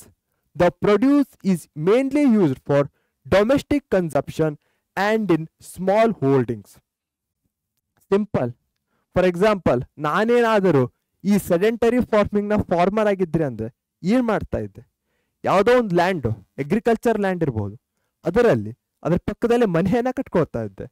ಅಲ್ಲೇ ನನಗೆ ಬೇಕಾದಂತ ವೆಜಿಟೇಬಲ್ ಇರಬಹುದು, ಏನೇನಾದ್ರೂ ಬೆಳ್ಕೊಂಡು ಇರ್ತಾ ಇದ್ದೆ. ನಾನು ಅಲ್ಲೇ ಶಾಶ್ವತವಾಗಿ ಇರ್ತಾ ಇದ್ದೆ. ಸೊ ಅದನ್ನೇ ಸೆಡೆಂಟರಿ ಫಾರ್ಮಿಂಗ್ ಅಂತ ಕರಿತೇವೆ. ಇಲ್ಲಿ ಬಳಸುವಂತಹ ಕೃಷಿ ಪದ್ಧತಿಗಳಿರಬಹುದು, ಬೀಜಗಳಿರಬಹುದು, ಇವೆಲ್ಲವೂ ಸಾಂಪ್ರದಾಯಿಕವಾಗಿರುತ್ತೆ. ಉತ್ಪನ್ನಗಳನ್ನ ಮುಖ್ಯವಾಗಿ ದೇಶೀಯ ಅಥವಾ ಗೃಹ ಬಳಕೆಗಾಗಿ ಮತ್ತು ಸಣ್ಣ ಹಿಡುವಳಿಗಳಲ್ಲಿ ಬಳಸಲಾಗುತ್ತೆ. ಐಡಿಯಾ ಇದೆ ತಾನೆ? ಏನು ಸೆಡೆಂಟರಿ ಅಂದ್ರೆ ಸ್ಥಿರ, ಸೆಟಲ್ಡ್. ಓಕೆ, ಹೌದ ಜೋಶ್? ಕಮೆಂಟ್ ಬಾಕ್ಸ್ ಅಲ್ಲಿ ತಿಳಿಸಿ. ನನ್ನ ಜೋಶ್ ಸೂಪರ್ ಆಗಿದೆ, ಸೂಪರ್ ಅಂದೆ. ಓಕೆ, ನೆಕ್ಸ್ಟ್ ಇರುವಂತಹದ್ದು ಶಿಫ್ಟಿಂಗ್ ಕಲ್ಟಿವೇಶನ್. ಸೊ ಆ ಬಂದಿದ್ದು ಇಲ್ಲಿಂದಲೂ ಅನಿಸುತ್ತೆ. ಸ್ಥಳಾಂತರ ಬೇಸಾಯ. After 1 or 2 years, when the fertility of the soil reduces, they move on to other areas and start cultivation there. ಹಿಂದೇನಾಗಿತ್ತು? ಸೆಟಲ್ಡ್ ಪರ್ಮನೆಂಟ್ ಟೈಪ್ ಇತ್ತು. ಇಲ್ಲೇನಾಗ್ತಾ ಇದೆ? 1-2 ವರ್ಷದ ನಂತರ ಅವ್ರು ಏನು ಮಾಡ್ತಾರೆ? ಬೇರೆ ಭೂಮಿಗೆ ಹೋಗ್ತಾರೆ. ಯಾಕಂದ್ರೆ ಫಾರ್ ಎಕ್ಸಾಂಪಲ್ ಯಾವುದೋ ಒಂದು ಜಾಗದಲ್ಲಿ ನಾನು ಬೆಳೆ ಬೆಳೆದೆಪ್ಪ 1-2 ವರ್ಷ, ಅದಾದ್ಮೇಲೆ ಅದರ ಒಂದು ಫರ್ಟಿಲಿಟಿ, ಫಲವತ್ತತೆ ಕಡಿಮೆ ಆಗ್ತಾ ಹೋಗುತ್ತೆ, ಮಣ್ಣಿನ ಗುಣಮಟ್ಟ. ಹೀಗಾಗಿ ಆ ಮಣ್ಣಿನ ಕೆಲಸ ಮುಗೀತು ಅಂತ ಇವ್ರು ಬೇರೆ ಕಡೆ ಹೋಗ್ಬಿಡ್ತಾರೆ. They move on to other areas and start cultivation. 1 ಅಥವಾ 2 ವರ್ಷಗಳ ನಂತರ ಮಣ್ಣಿನ ಫಲವತ್ತತೆ ಕಡಿಮೆ ಆದಾಗ ಇತರ ಪ್ರದೇಶಗಳಿಗೆ ತೆರಳಿ ಅಲ್ಲಿ ಕೃಷಿ ಪ್ರಾರಂಭಿಸುತ್ತಾರೆ. Banned in the modern days. ಆಧುನಿಕ ದಿನಗಳಲ್ಲಿ ನಿಷೇಧಿಸಲಾಗಿದೆ. ಯಾಕೆ ನಿಷೇಧ ಮಾಡಿದ್ದಾರೆ? ಇದರಿಂದ ಭೂಮಿಯ ಏನಾಗಿದೆ? ಫರ್ಟಿಲಿಟಿ ಹಾಳಾಗುತ್ತೆ. ಕಂಟಿನ್ಯೂಸ್ 2 ವರ್ಷ ಯೂಸ್ ಮಾಡ್ತೀರಾ, ಅದಾದ್ಮೇಲೆ ಎಲ್ಲ ಫರ್ಟಿಲಿಟಿ ಹೋಗ್ಬಿಡುತ್ತೆ. ಹೀಗಾಗಿ ಇದನ್ನ ಗೌರ್ಮೆಂಟ್ ಬ್ಯಾನ್ ಮಾಡಿದೆ. ಯಾವ್ದನ್ನ ಬ್ಯಾನ್ ಮಾಡಿದೆ? ಶಿಫ್ಟಿಂಗ್ ಕಲ್ಟಿವೇಶನ್, ಸ್ಥಳಾಂತರ ಬೇಸಾಯವನ್ನ. Okay, MCQ time. ಎಲ್ಲರೂ ಕಮೆಂಟ್ ಬಾಕ್ಸ್ ನಲ್ಲಿ ಆಪ್ಷನ್ ಅನ್ನ ತಿಳಿಸಿ. Shifting cultivation in India is declining nowadays because ಭಾರತದಲ್ಲಿ ಸ್ಥಳಾಂತರ ಬೇಸಾಯ ಇತ್ತೀಚಿನ ದಿನಗಳಲ್ಲಿ ಕ್ಷೀಣಿಸುತ್ತಿದೆ. ಏಕೆ? ಸರ್ಕಾರದ ನೀತಿಗಳು, ಗೌರ್ಮೆಂಟ್ ಪಾಲಿಸೀಸ್ಗಳಿಂದಲೋ, ಟ್ರೈಬಲ್ ಸೆಟಲ್ಮೆಂಟ್ಸ್, ಬುಡಕಟ್ಟು ವಸಾಹತುಗಳಿಂದಲೋ, people have now started coming out with commercial farming, ವಾಣಿಜ್ಯ ಕೃಷಿಗೋಸ್ಕರನೋ, ನೋ ಡಿಮಾಂಡ್, ಪ್ರಾಡಕ್ಟ್ಸಿಗೆ ಡಿಮಾಂಡ್ ಇಲ್ವೋ ಅದಕ್ಕೋಸ್ಕರನೋ, ಪೀಪಲ್ ಆರ್ ಅಬಾಂಡನಿಂಗ್ ಅಗ್ರಿಕಲ್ಚರ್, ಜನರು ಕೃಷಿಯನ್ನ ತ್ಯಜಿಸ್ತಾ ಇದ್ದಾರೆ. ಯಾವ ಕಾರಣದಿಂದ? ನಾನು ಬ್ಯಾನ್ ಆಗಿದೆ ಅಂತ ಹೇಳಿದ್ದೆ. ಕಮೆಂಟ್ ಬಾಕ್ಸ್ ಅಲ್ಲಿ ಆನ್ಸರ್ ಅನ್ನ ತಿಳಿಸಿ. ಎಸ್, ಗೌರ್ಮೆಂಟ್ನ ಪಾಲಿಸೀಸ್ಗಳಿಂದ ಮತ್ತೆ ಟ್ರೈಬಲ್ ಸೆಟ್ಲ್ಮೆಂಟ್ಸ್, ಅಂದರೆ ಈ ರೀತಿಯ ಏನಿತ್ತು ಶಿಫ್ಟಿಂಗ್ ಕಲ್ಟಿವೇಶನ್ ಅನ್ನ ನಾವು ಹೆಚ್ಚಾಗಿ ಅರಣ್ಯ ಪ್ರದೇಶಗಳಲ್ಲಿ ಇರುವಂತಹ ಬುಡಕಟ್ಟು ಜನಾಂಗಗಳಲ್ಲಿ ಕಾಣಬಹುದಾಗಿತ್ತು. ಆದರೆ ಈಗ ಈ ಟ್ರೈಬಲ್ಸ್, ಬುಡಕಟ್ಟು ಜನರೂ ಸಹ ಸೆಟಲ್ ಆಗಿದ್ದಾರೆ ಒಂದೇ ಪ್ರದೇಶದಲ್ಲಿ. ಹೀಗಾಗಿ ಇಂದು ಇದು ಬಹಳಷ್ಟು ಕಡಿಮೆ ಆಗಿದೆ. ಓಕೆ, ಹೌ ಇಸ್ ದ ಜೋಶ್? ಹಾಗೆ ವಿಡಿಯೋ ಇಷ್ಟ ಆಗ್ತಾ ಇದ್ರೆ ಥಮ್ಸ್ ಅಪ್ ಕೊಡೋದನ್ನ ಮರಿಬೇಡಿ. ಕೋಕೋ ಕೋಲಾ ಕುಡಿತಾರ, ಥಮ್ಸ್ ಅಪ್ ಬೇಡವಾ? Okay, ignore the joke. Next ಇರುವಂತಹದ್ದು ಕಮರ್ಷಿಯಲ್ ಫಾರ್ಮಿಂಗ್, ವಾಣಿಜ್ಯ ಬೇಸಾಯ. ಹೆಸರಲ್ಲೇ ಇದೆ ಕಮರ್ಷಿಯಲ್. ಒಂದು ಜೀವನಾಧಾರ ಆಗಿತ್ತು, ಇದು ಕಮರ್ಷಿಯಲ್ಗೋಸ್ಕರ. ಟೊಬ್ಯಾಕೊ ಇರ್ಬೋದು, ಹೊಗೆಸೊಪ್ಪು, ಶುಗರ್ ಕೇನ್, ಕಬ್ಬು, ಕಾಟನ್, ಹತ್ತಿ, ಟೀ, ಚಹಾ, ಕಾಫಿ, ರಬ್ಬರ್ ಇತ್ಯಾದಿ. ಇವುಗಳಲ್ಲಿ ಬಹಳಷ್ಟು ಬೆಳೆಗಳು ನಮ್ಮ ಒಂಥರ ಫುಡ್ ಆಗಿರಲ್ಲ. ಫಾರ್ ಎಕ್ಸಾಂಪಲ್, ಈಗ ನಾವು ವೀಟ್ ಅಥವಾ ಗೋಧಿ ಅಥವಾ ಭತ್ತವನ್ನು ಬೆಳೆದ್ರೆ ಅದು ನಮಗೆ ಒಂಥರ ಮೂಲ ಆಗಿರುತ್ತೆ ಆಹಾರಕ್ಕೆ. ಇವೆಲ್ಲ ಆಹಾರದ ಮೂಲ ಆಗಿರಲ್ಲ, ಆದರೆ ಮಸ್ತ್ ಪ್ರಾಫಿಟ್ ಬರುತ್ತೆ. ಸೊ ಅದಕ್ಕೋಸ್ಕರನೇ ಕಮರ್ಷಿಯಲ್ ಅಥವಾ ವಾಣಿಜ್ಯ ಬೇಸಾಯ ಅಂತ ಕರೀತೇವೆ. Okay, yes. Mixed farming. Mix, ಏನ್ ಮಿಕ್ಸ್ ಮಾಡ್ತಾ ಇದ್ದಾರೆ ಇಲ್ಲಿ? ಇಲ್ಲಿ ಕ್ರಾಪ್ಸ್ ಜೊತೆ ಕ್ಯಾಟಲ್ ರೇರಿಂಗ್ ಅಂದ್ರೆ ಏನು? ಬೆಳೆಗಳನ್ನ ಬೆಳೆಸೋದು, ಅದ್ರ ಜೊತೆ ಜಾನುವಾರು ಸಾಕಣೆಯನ್ನ ಮಾಡೋದು. ಇಲ್ಲಿ ಕಾಣಬಹುದಾಗಿದೆ, ಬೆಳೆಯನ್ನು ಬೆಳೆಸ್ತಾ ಇದ್ದಾರೆ. ಓ, ಎಷ್ಟೊಂದು ಕ್ಯೂಟ್ ಆಗಿರುವಂತಹ ಕೋಳಿಗಳಿವೆ. ಕೋಳಿ ಹುಂಜ, ಹಾಗೆ ನಮ್ಮ ಆಕಳು ಇದೆ, ಹಂದಿ ಸಾಕಣೆನೂ ಇದೆ. ಸೊ ಈ ರೀತಿಯಾಗಿ ನೋಡೋದಾದ್ರೆ ಇಲ್ಲಿ ಇವರು ಕೇವಲ ಬೆಳೆಯನ್ನಷ್ಟೇ ಬೆಳೆಯೋದಿಲ್ಲ, ಅದ್ರ ಜೊತೆಗೆ ಫಾರ್ ಎಕ್ಸಾಂಪಲ್ ಜಾನುವಾರು ಸಾಕಣೆ, ದನವನ್ನ ಇಟ್ಕೊಳ್ಳೋದಿರ್ಬಹುದು, ಕೋಳಿ ಸಾಕಣೆ ಇರ್ಬೋದು, ಹಂದಿ ಸಾಕಣೆ ಇರ್ಬೋದು, ಎಲ್ಲವನ್ನೂ ಮಾಡ್ತಾರೆ. ಅದಕ್ಕೆ ಮಿಕ್ಸ್ ಅಂತ ಕರೀತಾರೆ. ಮಿಕ್ಸ್ ಆಗ್ತಾ ಇದೆ ಇಲ್ಲಿ. ಕೋಳಿ, ಜೇನು ಸಾಕಣೆ, ಹಂದಿ ಸಾಕಣೆ, ರೇಷ್ಮೆ ಕೃಷಿ, ಜಲಚರ ಸಾಕಣೆ ಇತ್ಯಾದಿ. ಅರ್ಥ ಆಗಿದೆ ಅನ್ಕೋತಾನೆ. ಮುಂದೆ ಹೋಗೋಣ. ಪ್ಲಾಂಟೇಶನ್ ಫಾರ್ಮಿಂಗ್, ತೋಟಗಾರಿಕೆ ಕೃಷಿ. ಸಿಂಪಲ್ ಇದೆ. ಇಲ್ಲೂ ಸಹ ಕಲ್ಟಿವೇಶನ್ ಮಾಡ್ಲಾಗ್ತಾ ಇದೆ. ಹೇಗೆ ಮಾಡ್ಲಾಗ್ತಾ ಇದೆ? ಸಿಂಗಲ್ ಕ್ರಾಪ್ ಅನ್ನ ಲಾರ್ಜ್ ಏರಿಯಾದಲ್ಲಿ ಎಕ್ಸ್ಪೋರ್ಟ್ಸ್, ರಫ್ತು ಮಾಡಲಿಕ್ಕೆ ಮಾಡುವಂತಹದ್ದು. ನೀವು ನೋಡ್ಬೋದು, ಕೊಡಗು ಸೈಡ್ಗೆಲ್ಲ ಹೋದ್ರೆ ಅಲ್ಲಿ ಕಾಫಿದೆಲ್ಲ ದೊಡ್ಡ ದೊಡ್ಡ ಎಸ್ಟೇಟ್ ಇರುತ್ತೆ. ಸೊ ಬಹಳಷ್ಟು ಎಕರೆಗಳಲ್ಲಿ ಒಂದೇ ಬೆಳೆಯನ್ನ ಹಾಕಿರ್ತಾರೆ.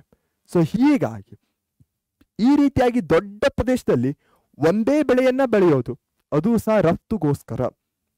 ಕಾಫಿ, ಟೀ, ರಬ್ಬರ್ ಇವಕ್ಕೆ ಎಕ್ಸಾಂಪಲ್ಸ್ ಆಗಿವೆ. ಓಕೆ, ಎಲ್ಲರೂ ಕಮೆಂಟ್ ಬಾಕ್ಸ್ ನಲ್ಲಿ ತಿಳಿಸಬೇಕು. Which farm am I? ನಾನು ಯಾವ ಫಾರ್ಮ್? ಒಂದು ಹಿಂಟ್ ಇದೆ. I grow crops and also rear cattle, poultry and fish. ನಾನು ಬೆಳೆಗಳನ್ನ ಬೆಳೆಯುತ್ತೇನೆ ಮತ್ತು ದನ, ಕೋಳಿ ಮತ್ತು ಮೀನುಗಳನ್ನ ಸಾಕ್ತೇನೆ. ಹಾಗಾದ್ರೆ ಯಾವ ಫಾರ್ಮಿಂಗ್ ಇದು? ಏನೋ ಮಿಕ್ಸ್ ಆಗ್ತಾ ಇದೆ ಅಲ್ಲ? ಕಮೆಂಟ್ ಬಾಕ್ಸ್ ಅಲ್ಲಿ ತಿಳಿಸಿ ಬೇಗನೆ. ಎಸ್, ಇದು ಮಿಕ್ಸ್ಡ್ ಫಾರ್ಮಿಂಗ್, ಮಿಶ್ರ ಬೇಸಾಯಕ್ಕೆ ಉದಾಹರಣೆಯಾಗಿದೆ. ಆಸಮ್ ಬ್ಲಾಸಮ್ ಮೂರನ್ನೂ ಮುಗಿಸಿದ್ದೇವೆ. ನೆಕ್ಸ್ಟ್ ಇರುವಂತಹದ್ದು ಕ್ರಾಪಿಂಗ್ ಪ್ಯಾಟರ್ನ್, ಬೆಳೆ ಮಾದರಿ. ಇದನ್ನು ಸಹ ಇಷ್ಟೇ ಜೋಶಲ್ಲಿ ಮುಗಿಸ್ಬಿಡೋಣ. ಎಸ್, ಕ್ರಾಪಿಂಗ್ ಪ್ಯಾಟರ್ನ್, ಬೆಳೆ ಮಾದರಿ ಸಿಂಪಲ್. ಪ್ರಪೋರ್ಷನ್ ಅಂತ ಹೇಳ್ತಾ ಇದೆ. ಪ್ರಪೋರ್ಷನ್ ಅಂದ್ರೆ ಏನು? ರೇಷಿಯೋ ಅಥವಾ ಅನುಪಾತ. ಫಾರ್ ಎಕ್ಸಾಂಪಲ್ 2/4 ಇದೇನಾಗುತ್ತೆ, ರೇಷಿಯೋ ಆಗತ್ತೆ. ಸೊ ಇಲ್ಲೂ ಸಹ ಇಲ್ಲೂ ಒಂದೇನೋ ಬರ್ತಾ ಇದೆ, ಇಲ್ಲೂ ಒಂದೇನೋ ಬರ್ತಾ ಇದೆ. The proportion of an area under different crops at a given point in time. ಒಂದು ನಿರ್ದಿಷ್ಟ ಸಮಯದಲ್ಲಿ ವಿವಿಧ ಬೆಳೆಗಳನ್ನ ಬೆಳೆಯುವ ಪ್ರದೇಶದ ಅನುಪಾತ. ಒಂದು ಎಕ್ಸಾಂಪಲ್ ಕೊಡೋದಾದ್ರೆ ಇಲ್ಲಿ ಪೆನ್ನನ್ನು ತೆಗೆದು ಬಿಡ್ತೇನೆ. ಸೊ ಒಂದ್ ಕಡೆ ಏನಿದೆ, ಏರಿಯಾಸ್ ಇನ್ 1000 ಹೆಕ್ಟೇರ್, 1000 ಹೆಕ್ಟೇರ್ಗಳಲ್ಲಿ ಪ್ರದೇಶಗಳು. ಇಲ್ಲಿ ಇಯರ್ಸ್ಗಳನ್ನ ಕೊಡಲಾಗಿದೆ. ಇದು ಅಕ್ಯುರೇಟ್ ಅಲ್ಲ, ನಿಮ್ಮ ಅಂಡರ್ಸ್ಟ್ಯಾಂಡಿಂಗ್ಗೋಸ್ಕರ ಕೊಟ್ಟಿರುವಂತಹದ್ದು. ಸೊ ಹೋಗ್ತಾ ಇದೆ ಹೋಗ್ತಾ ಇದೆ ಹೋಗ್ತಾ ಇದೆ, ಏನದು ಜೋಳ ಅನ್ನಿಸ್ತಾ ಇದೆ. ಸೊ ಜೋಳ ಆಲ್ಮೋಸ್ಟ್ ಎಷ್ಟು ಇದೆ, 2010 ಅಲ್ಲಿ 3500 ಹೆಕ್ಟೇರ್ಗಳಲ್ಲಿದೆ. ಸೊ ಅದೇ ಇನ್ನೂ ಬರೋದಾದ್ರೆ ಅಕ್ಕಿ ತರ ಕಾಣಿಸ್ತಾ ಇದೆ. ಸೊ ಅಕ್ಕಿನೂ ಸಹ ಆಲ್ಮೋಸ್ಟ್ 3000 ಹೆಕ್ಟೇರ್ಗಳಲ್ಲಿದೆ. ಕಾಟನ್ ಹೋಯ್ತು ಹೋಯ್ತು ಹೋಯ್ತು ಹೋಯ್ತು, ಓಕೆ ಎಸ್. ಇಲ್ಲೂ ಬರೋದಾದ್ರೆ ಆಲ್ಮೋಸ್ಟ್ 1000 ಹೆಕ್ಟೇರ್. ಕಬ್ಬು ಕಬ್ಬು ಕಬ್ಬು ಕಬ್ಬು, ಓಕೆ 500 ಹೆಕ್ಟೇರ್. ಇಲ್ಲಿ ನೀವು ನೋಡಬಹುದಾಗಿದೆ ಒಂದು ಪ್ರದೇಶದಲ್ಲಿ ಬೇರೆ ಬೇರೆ ಕ್ರಾಪ್ಸ್ಗಳು. ಪೆನ್ನನ್ನು ತೆಗೆದುಕೊಳ್ತೇನೆ, ಒಂದು ಎಕ್ಸಾಂಪಲ್ ಅನ್ನು ಸಹ ಕೊಡ್ತೇನೆ. ಇಲ್ಲಿ ಒಂದು ಜೋಳ 3500 ಹೆಕ್ಟೇರ್ದಲ್ಲಿದೆ. ಅದೇ ಕಬ್ಬು ಎಷ್ಟು ಹೆಕ್ಟೇರ್ನಲ್ಲಿದೆ, ಆಲ್ಮೋಸ್ಟ್ 500 ಹೆಕ್ಟೇರ್ನಲ್ಲಿದೆ. ಇದೇ ಏನಾಗುತ್ತೆ, ಇದೇ ಕ್ರಾಪಿಂಗ್ ಪ್ಯಾಟರ್ನ್ ಆಗತ್ತೆ. ಸೊ ಬೇರೆ ಬೇರೆ ಕ್ರಾಪ್ಸ್ಗಳು ಒಂದು ಸಮಯದಲ್ಲಿ ಎಷ್ಟು ಹೆಕ್ಟೇರ್ಗಳಲ್ಲಿ ಬೆಳೆಯಲಾಗತ್ತೆ, ಅದೇ ರೇಷಿಯೋ. ಅಂಡರ್ಸ್ಟ್ಯಾಂಡ್ ಆಯ್ತು ತಾನೇ? ಹಾಗಾದ್ರೆ ಯಾಕೆ ವೇಟ್ ಮಾಡ್ತಾ ಇದ್ದೀರಾ? ಚಾನೆಲ್ ಅನ್ನು ಸಬ್ಸ್ಕ್ರೈಬ್ ಮಾಡಿ. ಮಾಡಿಲ್ಲ ಅಂದ್ರೆ ಓಕೆ, ಮಾಡಿಯೂ ಮತ್ತೆ ಮಾಡ್ತೀರಾ ಅಂತ ಸಬ್ಸ್ಕ್ರೈಬ್ ಆಗುತ್ತೆ, ಹಾಗೆ ಮಾಡಬೇಡಿ. Cropping pattern, the ratio of these crops. So crop ರೇಷಿಯೋದಲ್ಲಿ ಜನರಲ್ ಆಗಿ ಏನಿರುತ್ತೆ, ಫುಡ್ ಕ್ರಾಪ್ಸ್ ಇರುತ್ತೆ ಮತ್ತೆ non food or commercial crops ಇರುತ್ತೆ.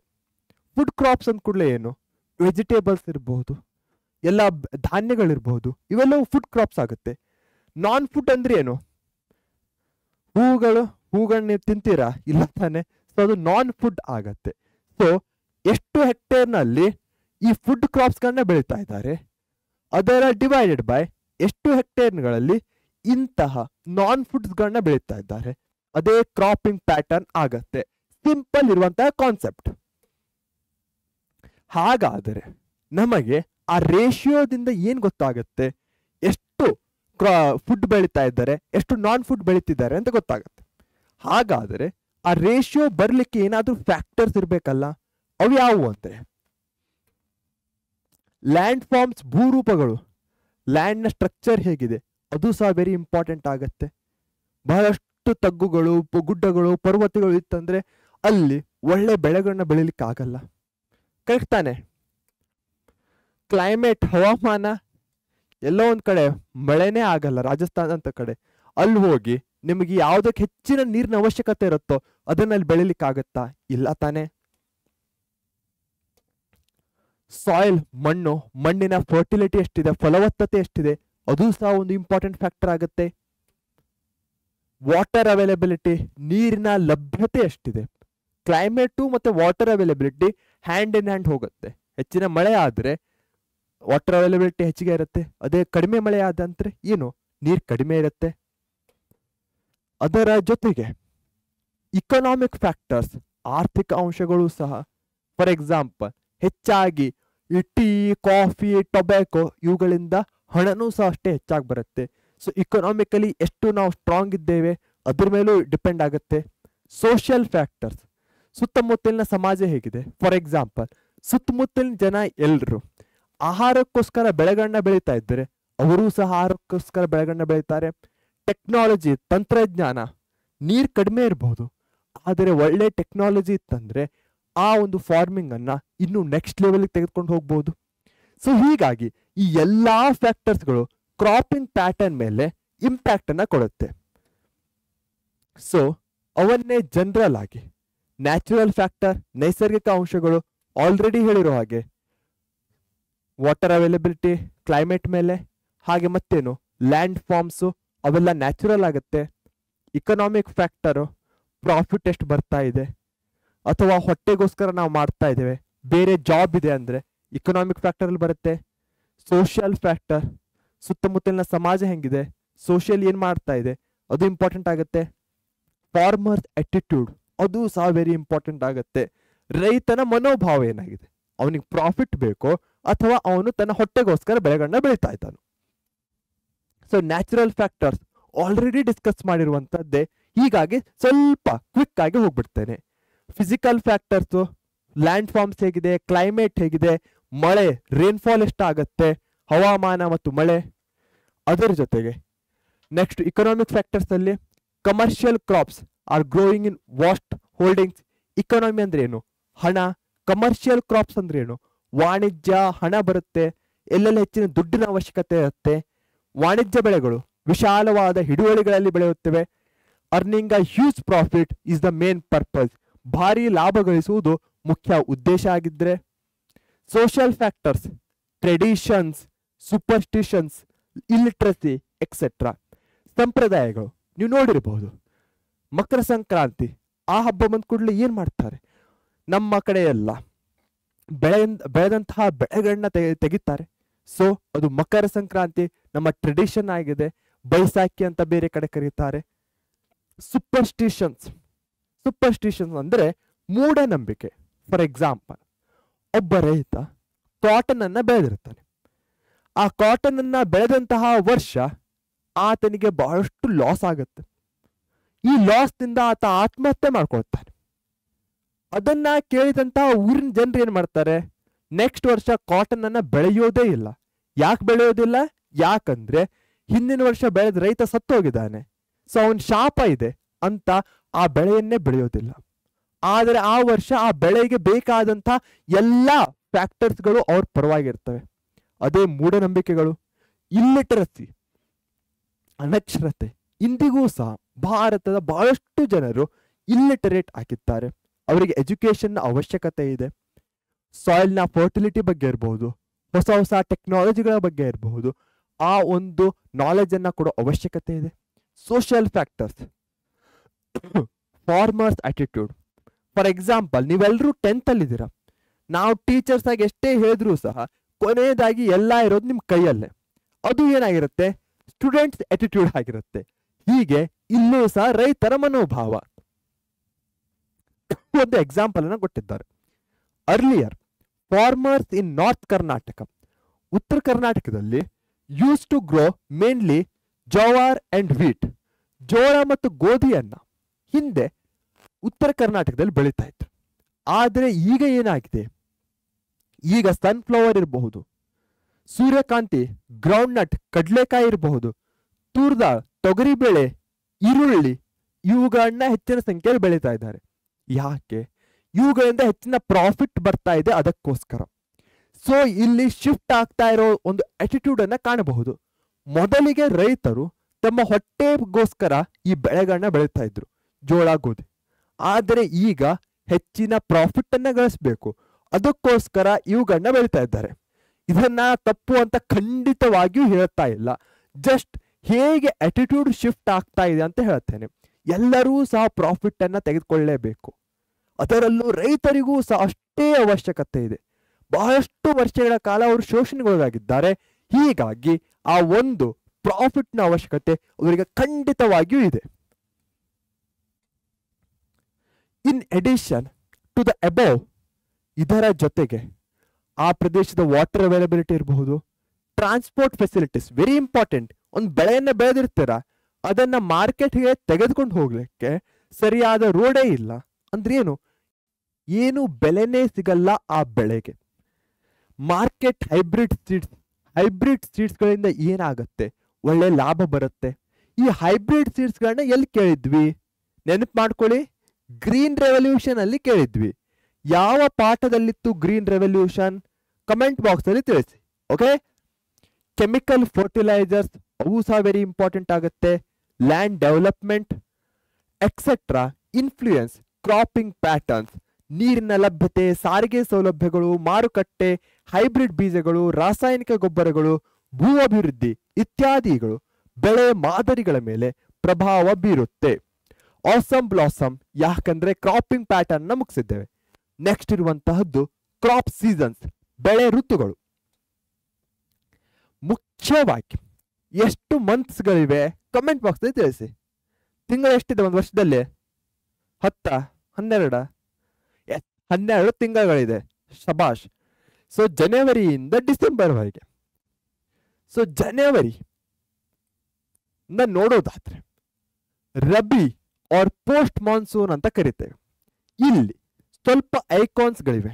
ಇಲ್ಲಂತೂ ಎಲ್ಲ ಮಂತ್ಸ್ಗಳಿವೆ ಡಿಸೆಂಬರ್ ತನಕ. ಇಲ್ಲಿ ಬೆಳೆ ಏನಾಗಿದೆ, ಒಂದು ಬೆಳೆ ಬೆಳೆದಿದೆ ಅಂತ ಹೇಳ್ಬೋದು. ಅದೇ ಈ ರಬಿ ಜನವರಿಯಲ್ಲಿ ಬೆಳೆದಿದೆ ಅಂದ್ರೆ ಅದನ್ನ ಯಾವಾಗ ಬಿತ್ತನೆ ಮಾಡಲಾಗಿತ್ತು? ಸೋಯಿಂಗ್ ನವೆಂಬರ್ನಲ್ಲಿ ಬಿತ್ತನೆ ಮಾಡಲಾಗುತ್ತೆ. ಸೊ ನವೆಂಬರ್ನಲ್ಲಿ ಬಿತ್ತನೆ ಮಾಡಿ ಜನವರಿಯಲ್ಲಿ ಬೆಳೆದಂಥದ್ದು ಮಾರ್ಚ್ನಲ್ಲಿ ಕಟಾವು ಮಾಡಲಾಗತ್ತೆ, ಹಾರ್ವೆಸ್ಟ್ ಮಾಡಲಾಗತ್ತೆ.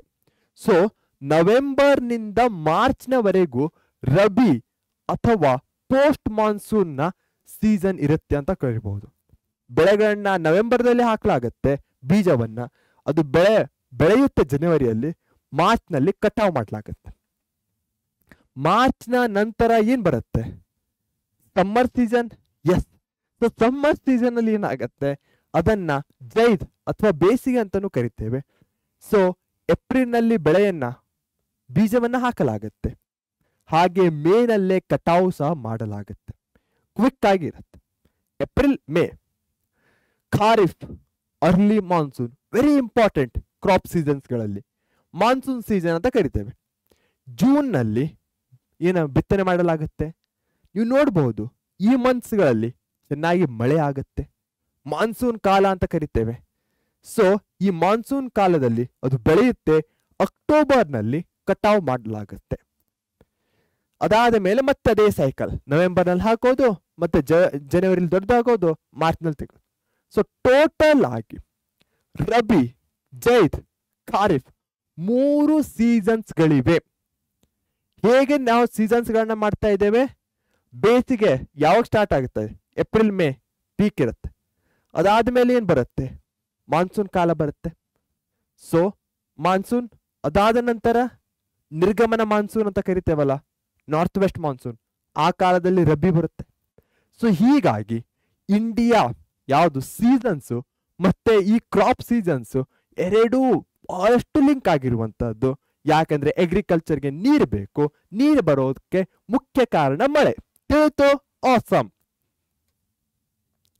Early monsoon. ಮೊದಲಿಗೆ ಅರ್ಲಿ ಮಾನ್ಸೂನ್ನ ಬಗ್ಗೆ ತಿಳ್ಕೊಳ್ಳೋಣ. ಖಾರಿಫ್ ಕ್ರಾಪ್ಸ್ ಅಂತ ಕರೀತಾರೆ.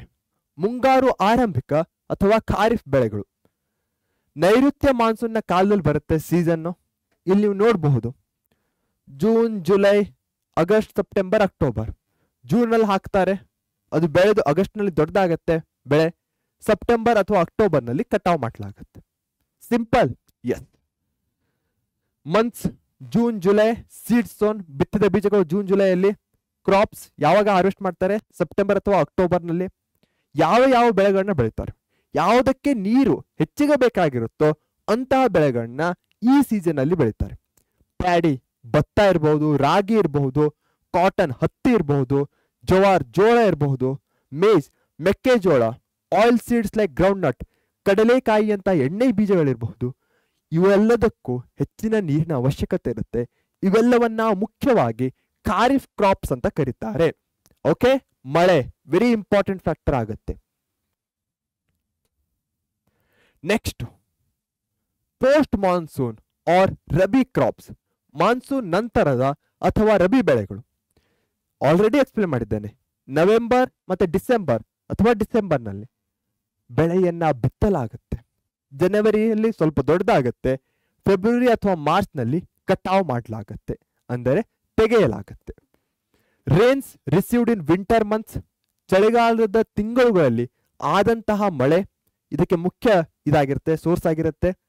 October, November to February, March. Crop ಗೋಧಿ ಆರ್ ವೀಟ್ ಮುಖ್ಯ ಬೆಳೆ ಆಗಿರುತ್ತೆ ಈ ಕಾಲದಲ್ಲಿ. ಸೊ ವಿಂಟರ್ ಸೀಸನ್ನ ಮಳೆ ಕೀವರ್ಡ್ ಆಗುತ್ತೆ. ನವೆಂಬರ್ ಟು ಮಾರ್ಚ್ ನೆನಪಲ್ಲಿ ಇಟ್ಕೊಳ್ಳಿ, ಸಿಂಪಲ್ ಆಗಿರುವಂತಹದ್ದು. ಹಾಗಾದರೆ ಯಾವ ಪ್ಲೇಸಸ್ಗಳಲ್ಲಿ ಈ ಕಾಲದಲ್ಲಿ ಹೆಚ್ಚಿನ ಬೆಳೆಗಳನ್ನ ಬೆಳೀತಾರೆ?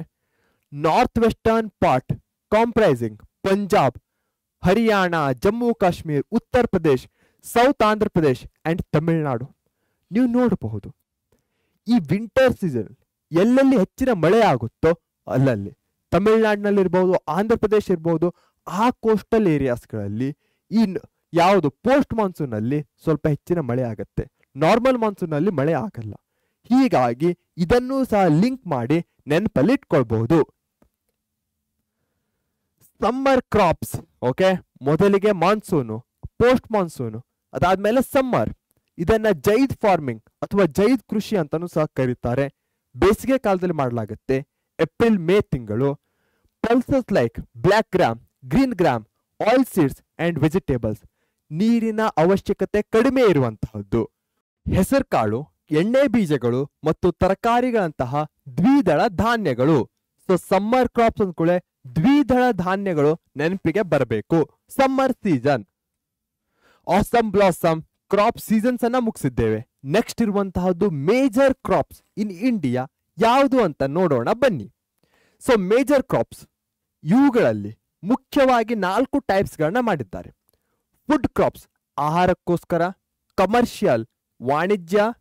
ಫೈಬರ್, ನಾರು. ಬ್ಯೂರೇಜ್, ಪಾನೀಯ. ಸೊ ಯಾವ್ದ್ಯಾವುದು? ಫುಡ್ ಅಲ್ಲಿ ಪ್ಯಾಡಿ, ಭತ್ತ, ಅಕ್ಕಿ. ವೀಟ್, ಗೋಧಿ ಆಗುತ್ತೆ. ಕಮರ್ಷಿಯಲ್ ಅಲ್ಲಿ ಶುಗರ್ ಕೇನ್, ಸಕ್ಕರೆ ಮಾಡ್ತಾರೆ ಅದರಿಂದ. ಕಬ್ಬು, ಟೊಬ್ಯಾಕೊ, ಹೊಗೆ ಸೊಪ್ಪು, ಇಂಜೂರಿಯಸ್ ಟು ಹೆಲ್ತ್, ಬಟ್ ಏನ್ ಮಾಡೋದು, ಪ್ರಾಫಿಟ್ ಸಿಗ್ತಾ ಇದೆ ಇದರಿಂದ. Fibre, cotton. ಬೇರೇಜ್, ಟೀ ಬರುತ್ತೆ, ಕಾಫಿ ಬರುತ್ತೆ, ಇಂಪಾರ್ಟೆಂಟ್ ಆಗಿ. ಓಕೆ, ಎಸ್, ಮೊದಲಿಗೆ ಫುಡ್ಡಿಗೆ ಹೋಗೋಣ. ಸೊ ಫುಡ್ ಅಲ್ಲಿ ಪ್ಯಾಡಿ ಅಥವಾ ರೈಸ್, ಭತ್ತ ಅಥವಾ ಅಕ್ಕಿ, ಇದನ್ನ ಖಾರಿಫ್ ಅಲ್ಲಿ ಬೆಳೀತಾರೆ. ಖಾರಿಫ್ ಅಂದ್ರೆ ಯಾವುದು? Monsoon season. ವೀಟ್, ರಬಿ ಅಂದ್ರೆ ಯಾವುದು? ಪೋಸ್ಟ್ ಮಾನ್ಸೂನ್ ಅಲ್ಲಿ ಬೆಳೀತಾರೆ. Paddy or rice, kharif. So ಏನ್ ಮಾಡ್ತಾ ಇದ್ದೇವೆ ನಾವು, ಈ ಎಲ್ಲಾ ಬೆಳೆಗಳನ್ನು ನಾವು ಮೋಸ್ಟ್ ಆಗಿ ಟೇಬಲ್ ಫಾರ್ಮ್ಯಾಟ್ ಅಲ್ಲಿ ಕವರ್ ಮಾಡ್ತಾ ಇದ್ದೇವೆ. ಒಂದು ಕಡೆ ಕಾಮನ್ ಪಾಯಿಂಟ್ಸ್ ಅನ್ನ ಕೊಡ್ತೇವೆ, ಅದರ ಮುಂದೆ ಅವುಗಳ ಆ ಪಾಯಿಂಟ್ಸ್ಗೆ ಏನು ಉತ್ತರ ಇದೆ ಅಂತ ಬರೀತಾ ಇದ್ದೇವೆ. ಫಾರ್ ಎಕ್ಸಾಂಪಲ್, ಭಾರತದಲ್ಲಿ ರ್ಯಾಂಕ್ ಪ್ರೊಡಕ್ಷನ್ ಅಲ್ಲಿ. ಸೊ ಪ್ಯಾಡಿ ಎಲ್ಲಿ ಲಾರ್ಜೆಸ್ಟ್ ಇದೆ ಭಾರತದ್ದು, ಜಗತ್ತಿನಲ್ಲಿ ಅತಿ ಹೆಚ್ಚಿನ ಭತ್ತವನ್ನ ಭಾರತ ಉತ್ಪಾದಿಸುತ್ತೆ. ಅದೇ ವೀಟಲ್ ಬರೋದಾದ್ರೆ ಲೀಡಿಂಗ್ ಎಕ್ಸ್ಪೋರ್ಟರ್, ಅಂದರೆ ಭಾರತದಲ್ಲಿ ಬಹಳಷ್ಟು ಏನ್ ಮಾಡ್ತಾ ಇದ್ದೇವೆ, ಉತ್ಪಾದನೆ ಮಾಡ್ತಾ ಇದ್ದೇವೆ. ಎಷ್ಟಂದ್ರೆ ಬೇರೆ ದೇಶಕ್ಕೂ ಕಳಿಸುವಷ್ಟು ಲೀಡಿಂಗ್ ಎಕ್ಸ್ಪೋರ್ಟ್. ಹಾಗೆ ನೋಡೋದಾದ್ರೆ ಟೆಂಪರೇಚರ್ ಮತ್ತೆ ರೇನ್ಫಾಲ್, ಇದನ್ನ ಖಾರಿಫ್ ಅಲ್ಲಿ ಬೆಳೀತಾರೆ. ಖಾರಿಫ್ ಅಂದ್ರೆ ಮಾನ್ಸೂನ್ ಸೀಸನ್. ಮಾನ್ಸೂನ್ ಅಂದ್ರೆ ಏನು? ರೇನ್, ಮಳೆ ಹೆಚ್ಚಿನ ಆಗತ್ತೆ. ಸೊ ಹೀಗಾಗಿ ಇಲ್ಲಿ 100 to 200 centimetre, very important, rainfall ಹೆಚ್ಚಿಗೆ ಆಗೋದು. 25 ಡಿಗ್ರಿ ಸೆಲ್ಸಿಯಸ್ ಟೆಂಪರೇಚರ್ ಇರುತ್ತೆ. ಅದೇ ವೀಟಿಗೆ ಬರೋದಾದ್ರೆ ಇದನ್ನ ರಬಿ ಅಂದರೆ ವಿಂಟರ್, ಚಳಿಗಾಲದಲ್ಲಿ ಬೆಳೀತಾರೆ. ಚಳಿಗಾಲದಲ್ಲಿ ಟೆಂಪರೇಚರ್ ಏನಿರುತ್ತೆ, ಕಡಿಮೆ ಇರುತ್ತೆ, 10 to 15 ಡಿಗ್ರಿ ಸೆಲ್ಸಿಯಸ್. ಹಾಗೆ ಪೋಸ್ಟ್ ಮಾನ್ಸೂನ್ ಆಗುವಂತಹ ಮಳೆ 50 to 70 ಸೆಂಟಿಮೀಟರ್. ಇಲ್ಲಿ ಮಳೆ ಕಡಿಮೆ ಇದೆ, ಟೆಂಪರೇಚರು ಕಡಿಮೆ ಇದೆ. ಇಲ್ಲಿ ಮಳೆನೂ ಹೆಚ್ಚಿಗೆ ಇದೆ, ಟೆಂಪರೇಚರ್ನು ಹೆಚ್ಚಿಗೆ ಇದೆ. ತಿಳಿತೋ? ಎಸ್. ಇನ್ನು ಸಾಯಿಲಿಗೆ ಬರೋದಾದ್ರೆ ಯಾವ ರೀತಿಯ ಮಣ್ಣು ಅತಿ ಹೆಚ್ಚು ಉಪಯುಕ್ತ? ಪ್ಯಾಡಿಯಲ್ಲಿ fertile alluvial soil and clay soil. Alluvial soil ಮೆಕ್ಕಲು ಮಣ್ಣು. ಸಾಯಿಲ್ಸ್ ಅಲ್ಲಿ ಹೇಳ್ಬೇಕಾದ್ರೆ ಹೇಳಿದ್ದೆ, ಅಲ್ಯೂವಿಯಲ್ ಅಂದ್ರೆ ಏನು? ಪರ್ವತ, ನದಿಗಳಿಂದ ಹರಿದು ಬರುವಂತಹ ಮಣ್ಣು, ಫಲವತ್ತಾಗಿರುವಂತಹ ಮಣ್ಣು. ಸೊ ಬಹಳಷ್ಟು ಫಲವತ್ತಾದ ಮಣ್ಣು ಬೇಕಾಗತ್ತೆ ಇದಕ್ಕೆ. ಅದೇ ವೀಟಿಗೆ ಬರೋದಾದ್ರೆ ಸ್ಯಾಂಡ್, ಮರಳು ಮಿಶ್ರಿತ ಜೇಡಿ ಮತ್ತು ಕಪ್ಪು ಮಣ್ಣು. ಬ್ಲ್ಯಾಕ್ ಸಾಯಿಲ್ ಮತ್ತೆ ಕ್ಲೇ ಸಾಯಿಲ್ ವೆರಿ ಹೆಲ್ಪ್ಫುಲ್ ಆಗತ್ತೆ ಈ ಬೆಳೆಗೆ. ಸೊ ಈ ಬೆಳೆಗೆ ನೀರನ್ನ ಹಿಡ್ಕೊಳ್ಬೇಕು. ಸೊ ಬ್ಲ್ಯಾಕ್ ಸಾಯಿಲ್ ಏನ್ ಮಾಡುತ್ತೆ, ರಿಟೇನ್ ಮಾಡುತ್ತೆ.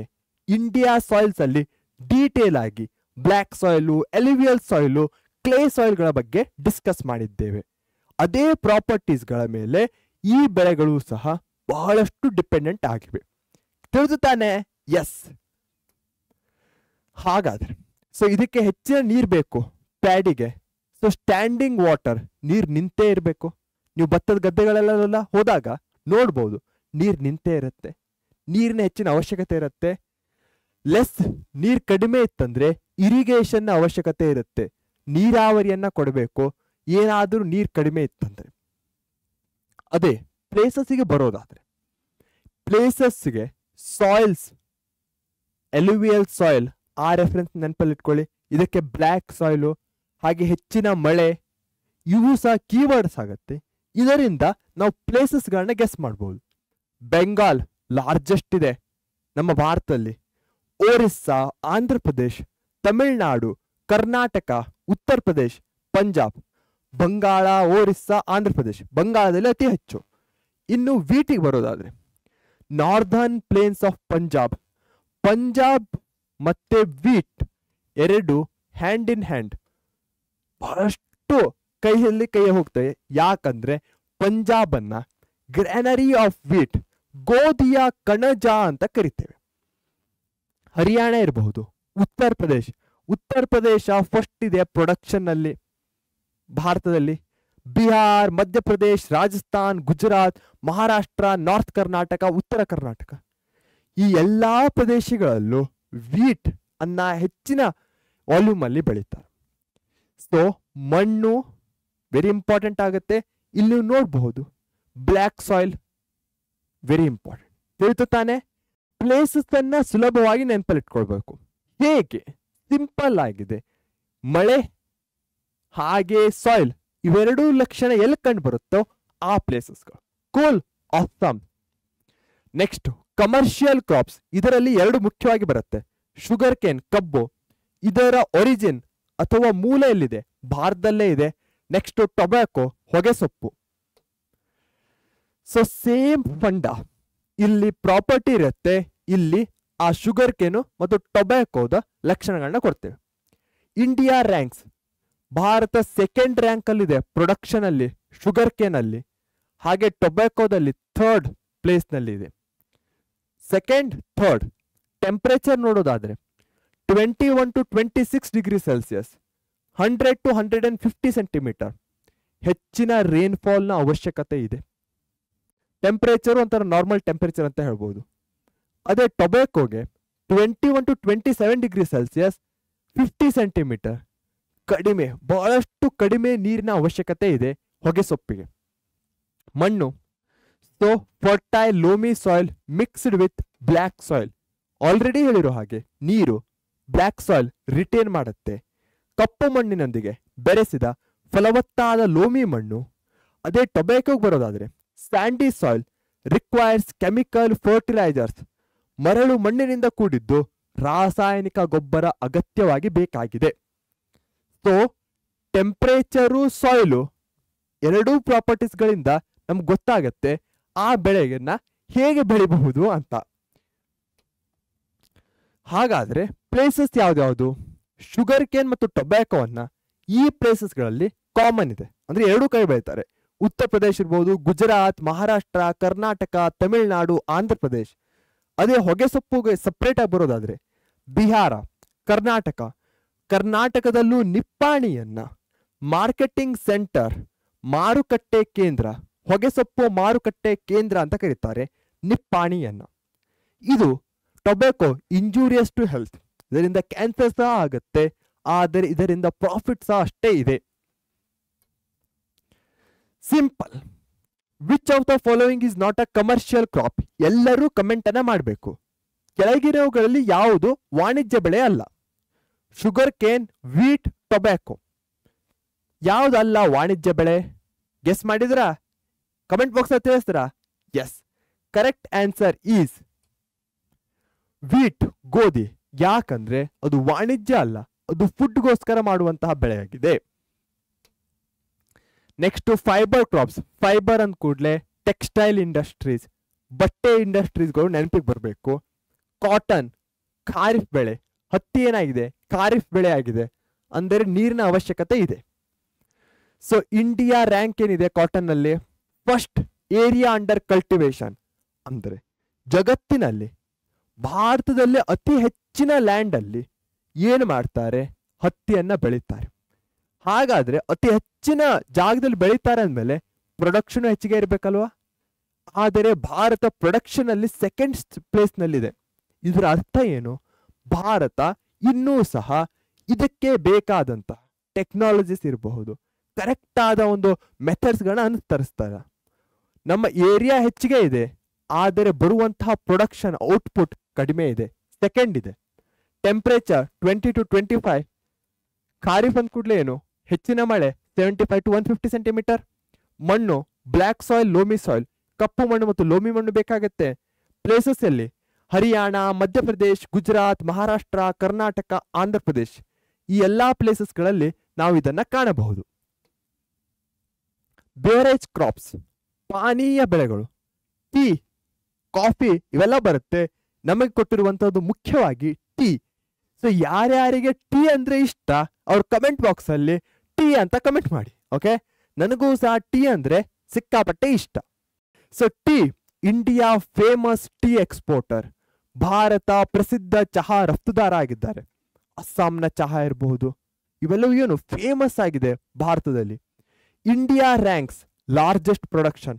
ಭಾರತದಲ್ಲಿ ಅತಿ ಹೆಚ್ಚಿನ ಚಹಾ ಉತ್ಪಾದನೆ ಆಗುತ್ತೆ. ಟೆಂಪರೇಚರ್ 21 ಡಿಗ್ರಿ ಸೆಲ್ಸಿಯಸ್ ಬೇಕು, 100 to 200 ಸೆಂಟಿಮೀಟರ್ ಬೇಕು. ಇದು ಪ್ಲಾಂಟೇಶನ್ ಕ್ರಾಪ್ ಆಗಿದೆ. ಪ್ಲಾಂಟೇಶನ್ ಅಂದ್ರೆ ಏನು? ರಫ್ತಿಗೋಸ್ಕರ, ಎಕ್ಸ್ಪೋರ್ಟ್ಗೋಸ್ಕರ ಒಂದೇ ಕ್ರಾಪ್ಸ್ ಅನ್ನ ಎಕರೆಗಟ್ಟಲೆ ಬೆಳೆಯಲ್ಲಿ ಜಾಗದಲ್ಲಿ ಬೆಳೆಯೋದು. ಸ್ಯಾಂಡ್ ಯಾವುದು? ಮಿಕ್ಸ್ಡ್ ಬ್ಲ್ಯಾಕ್ ಸಾಯಿಲ್, ಮರಳು ಮಿಶ್ರಿತ ಕಪ್ಪು ಮಣ್ಣು. ಪ್ಲೇಸಸ್ ಯಾವುದು? ಅಸ್ಸಾಂ ಫೇಮಸ್ ಆಗಿರುವಂತಹದ್ದು, ವೆಸ್ಟ್ ಬೆಂಗಾಲ್, ತಮಿಳುನಾಡು, ಕೇರಳ. ಅಸ್ಸಾಂ, ಪಶ್ಚಿಮ ಬಂಗಾಳ, ತಮಿಳುನಾಡು ಮತ್ತು ಕೇರಳ. ಆಸಮ್ ಬ್ಲಾಸಮ್, ಯಾಕಂದ್ರೆ ನಾವು ಇಂದಿನ ಕೊನೆಯ ಟಾಪಿಕ್ ಹಾರ್ಟಿಕಲ್ಚರ್, ಫ್ಲೋರಿಕಲ್ಚರ್ ಅನ್ನ ಮುಗಿಸೋಣ. ತೋಟಗಾರಿಕೆ ಮತ್ತು ಪುಷ್ಪ ಕೃಷಿ. ತೋಟಗಾರಿಕೆ ಅಂದ್ರೆ ಏನು? Cultivation of fruits, vegetables and flowers. ಹಣ್ಣು, ತರಕಾರಿ ಮತ್ತು ಹೂವುಗಳ ಕೃಷಿಯನ್ನೇ ನಾವು ಹಾರ್ಟಿಕಲ್ಚರ್ ಅಂತ ಕರಿತೇವೆ. Golden revolution. So green revolution ಅಂದ್ರೆ ಏನು? ಧಾನ್ಯಗಳು, ಬೆಳೆಗಳಿಗೆ ಸಂಬಂಧಿಸಿದ್ದು. ಅದೇ ಗೋಲ್ಡನ್, ಸುವರ್ಣ ಕ್ರಾಂತಿ ಅನ್ನೋದು ಏನು? Progress in the horticulture field, ತೋಟಗಾರಿಕಾ ಕ್ಷೇತ್ರದಲ್ಲಿ ಆದಂತಹ ಪ್ರಗತಿ. ಸೊ ತೋಟಗಾರಿಕೆ ಅಂದ ಕೂಡಲೇ ಏನು? ಹೆಚ್ಚಿನ ಫ್ರೂಟ್ಸ್ ಇರ್ಬೋದು, ಹೆಚ್ಚಿನ ವೆಜಿಟೇಬಲ್ಸ್ ಇರ್ಬೋದು, ಹೆಚ್ಚಿನ ಫ್ಲವರ್ಸ್ ಇರ್ಬೋದು. Okay, India ranks first in the world in the production of mango, banana, chikoo and citric fruits. ಮಾವು, ಬಾಳೆಹಣ್ಣು, ಚಿಕ್ಕು ಮತ್ತು ಸಿಟ್ರಸ್ ಹಣ್ಣುಗಳ ಉತ್ಪಾದನೆಯಲ್ಲಿ ಭಾರತ ವಿಶ್ವದಲ್ಲೇ ಮೊದಲ ಸ್ಥಾನದಲ್ಲಿದೆ. Okay, new information. ಸಿಂಪಲ್ ಆಗಿರುವಂತಹದ್ದು ಆಲ್ರೆಡಿ ಹೇಳಿದ್ದೇನೆ. ಎಲ್ಲರೂ ಕಮೆಂಟ್ ಬಾಕ್ಸ್ ನಲ್ಲಿ ಆನ್ಸರ್ ನ ತಿಳಿಸಿ. ಗೋಲ್ಡನ್ ರೆವಲ್ಯೂಷನ್ ಡಿನೋಟ್ಸ್, ಸುವರ್ಣ ಕ್ರಾಂತಿ ಅಂದ ಕೂಡಲೇ ಯಾವುದು ಇದಕ್ಕೆ ಸಂಬಂಧಿಸಿದ್ದು? ಗೋಲ್ಡ್ ಮೈನಿಂಗೋ, ಹಾರ್ಟಿಕಲ್ಚರೋ, ಡೈರಿ ಫಾರ್ಮಿಂಗೋ, ಫಿಶರೀಸು? ಸರಿಯಾದ ಉತ್ತರವನ್ನ ಕಮೆಂಟ್ ಬಾಕ್ಸ್ ನಲ್ಲಿ ತಿಳಿಸಿ. ಟಿಕ್ ಟಿಕ್ 1, ಟಿಕ್ ಟಿಕ್ 0.5 ಮಾಡಿದ್ರ comment. Yes, correct answer is horticulture. Next, floriculture, ಪುಷ್ಪ ಕೃಷಿ. Production of flowers for marketing, ಮಾರುಕಟ್ಟೆಗಾಗಿ ಹೂವುಗಳ ಉತ್ಪಾದನೆ. ಸೊ ಏನ್ ಮಾಡ್ತಾ ಇದ್ದೇವೆ ಇಲ್ಲಿ ನಾವು? ಮಾರ್ಕೆಟ್ಗೆ ಹೋಗಿ ಮಾರಾಟ ಮಾಡೋದಕ್ಕೋಸ್ಕರ ಈ ಫ್ಲವರ್ಸ್ ಅನ್ನು ಉತ್ಪಾದನೆ ಮಾಡ್ತಾ ಇದ್ದೇವೆ. Both plantation crops and floriculture crops have helped for the improvement in the condition of farmers. ಇಲ್ಲಿ ನೀವು ನೋಡೋದಾದ್ರೆ ತೋಟಗಾರಿಕಾ ಬೆಳೆಗಳಿರಬಹುದು, ಪುಷ್ಪ ಕೃಷಿ ಬೆಳೆಗಳಿರಬಹುದು, ಇವು ರೈತರ ಸ್ಥಿತಿಯ ಸುಧಾರಣೆಗೆ ಬಹಳಷ್ಟು ಸಹಾಯ ಮಾಡಿವೆ. ಇಂಡಿಯಾ ಪ್ರೊಡ್ಯೂಸರ್ಸ್ ಏನೇನು? ಜಾಸ್ಮಿನ್ ಇರಬಹುದು, ಮಲ್ಲಿಗೆ, ಚಂಪಾ, ದುಂಡು ಮಲ್ಲಿಗೆ, ಮ್ಯಾರಿಗೋಲ್ಡ್, ಸಂಪಿಗೆ, ಚೆಂಡು ಹೂವು, ಕನಕಾಂಬರ, rows and lily. Okay, so ಅದನ್ನ ನೋಡೋದಾದ್ರೆ ಕ್ರೆಸೆಂಥಮ್ ಅಂತ ಕರೀತಾರೆ. ಅದು ಅದರ ವೈಜ್ಞಾನಿಕ ಹೆಸರು ಅನ್ಸುತ್ತೆ. ಸೊ ಇವೆಲ್ಲ ಬೆಳೆಗಳನ್ನ ಬೆಳಿತೇವೆ ಭಾರತದಲ್ಲಿ. ಅದರ ಜೊತೆಗೆ ಕಟ್ ಫ್ಲವರ್ಸ್, ಉದ್ದವಾಗಿ ಕತ್ತರಿಸಿದಂತಹ ಗುಲಾಬಿ ಇರಬಹುದು, ರೋಸ್, ಆರ್ಕಿಡ್ಸ್, ಹಾಗೆ ಲಿಲ್ಲಿ ಇರಬಹುದು, ಗ್ಲೇಡಿಯಸ್, ಕಾರ್ನೇಷನ್, ಹಾಗೆ ಆಂಥೋರಿಯಂ. ಇವುಗಳಿಗೂ ಸಹ ಅಪಾರವಾದ ಬೇಡಿಕೆ ಇದೆ. ಉತ್ಪಾದನೆಗೆ ಹೆಚ್ಚು ಪ್ರಾಮುಖ್ಯತೆಯನ್ನು ನೀಡಲಾಗ್ತಾ ಇದೆ. ಸೊ ಭಾರತದಲ್ಲಿ ಫ್ಲವರ್ ವೆರಿ ಇಂಪಾರ್ಟೆಂಟ್ ಆಗತ್ತೆ. ಎಲ್ಲ ಕಡೆ ನಾವು ಫ್ಲವರ್ಸ್ಗಳನ್ನ ಕಾಣಬಹುದು. ಅದರಲ್ಲಿಯೂ ಈ ಕಟ್ ಫ್ಲವರ್ಸ್ಗೆ ಹೆಚ್ಚಿನ ಡಿಮಾಂಡ್ ಇದೆ. ತಮಿಳ್ನಾಡು ಇರಬಹುದು, ಪೆನ್ನನ್ನ ತೆಗೆದುಕೊಳ್ತೇನೆ, ಕೆಂಪು. ಸೊ ತಮಿಳ್ನಾಡು ಇರಬಹುದು, ಕರ್ನಾಟಕ ಇರಬಹುದು, ಹಾಗೆ ಮುಂದೆ ಹೋಗೋದಾದ್ರೆ ಮಹಾರಾಷ್ಟ್ರ ಇರಬಹುದು, ಉತ್ತರ ಪ್ರದೇಶ್ ಇರಬಹುದು, ವೆಸ್ಟ್ ಬೆಂಗಾಲ್ ಇರಬಹುದು, ಮತ್ತೆ ಯಾವ್ದಿದೆ ಆಂಧ್ರ ಪ್ರದೇಶ್ ಇಲ್ಲೇ ಕೆಳಗೆ ಬರುವಂತಹದ್ದು, ಹಿಮಾಚಲ್ ಪ್ರದೇಶ್, ಹರಿಯಾಣ, ರಾಜಸ್ಥಾನ್, ಈ ಎಲ್ಲಾ ಪ್ರದೇಶಗಳು ಮೇಜರ್ ಸ್ಟೇಟ್ಸ್ ಆಗಿವೆ ಈ ಫ್ಲೋರಿಕಲ್ಚರ್ನಲ್ಲಿ ಇರುವಂತಹದ್ದು. ಸೊ ತಮಿಳುನಾಡು, ಕರ್ನಾಟಕ, ಮಹಾರಾಷ್ಟ್ರ ಇರಬಹುದು, ಹಾಗೆ ಇಲ್ಲಿ ಬರೋದಾದ್ರೆ ಆಂಧ್ರ ಪ್ರದೇಶ, ವೆಸ್ಟ್ ಬೆಂಗಾಲ್, ಉತ್ತರ ಪ್ರದೇಶ್ ಇರಬಹುದು, ಹಿಮಾಚಲ್ ಪ್ರದೇಶ್ ಇರಬಹುದು, ಹರಿಯಾಣ ಇರಬಹುದು, ರಾಜಸ್ಥಾನ್ ಇರಬಹುದು.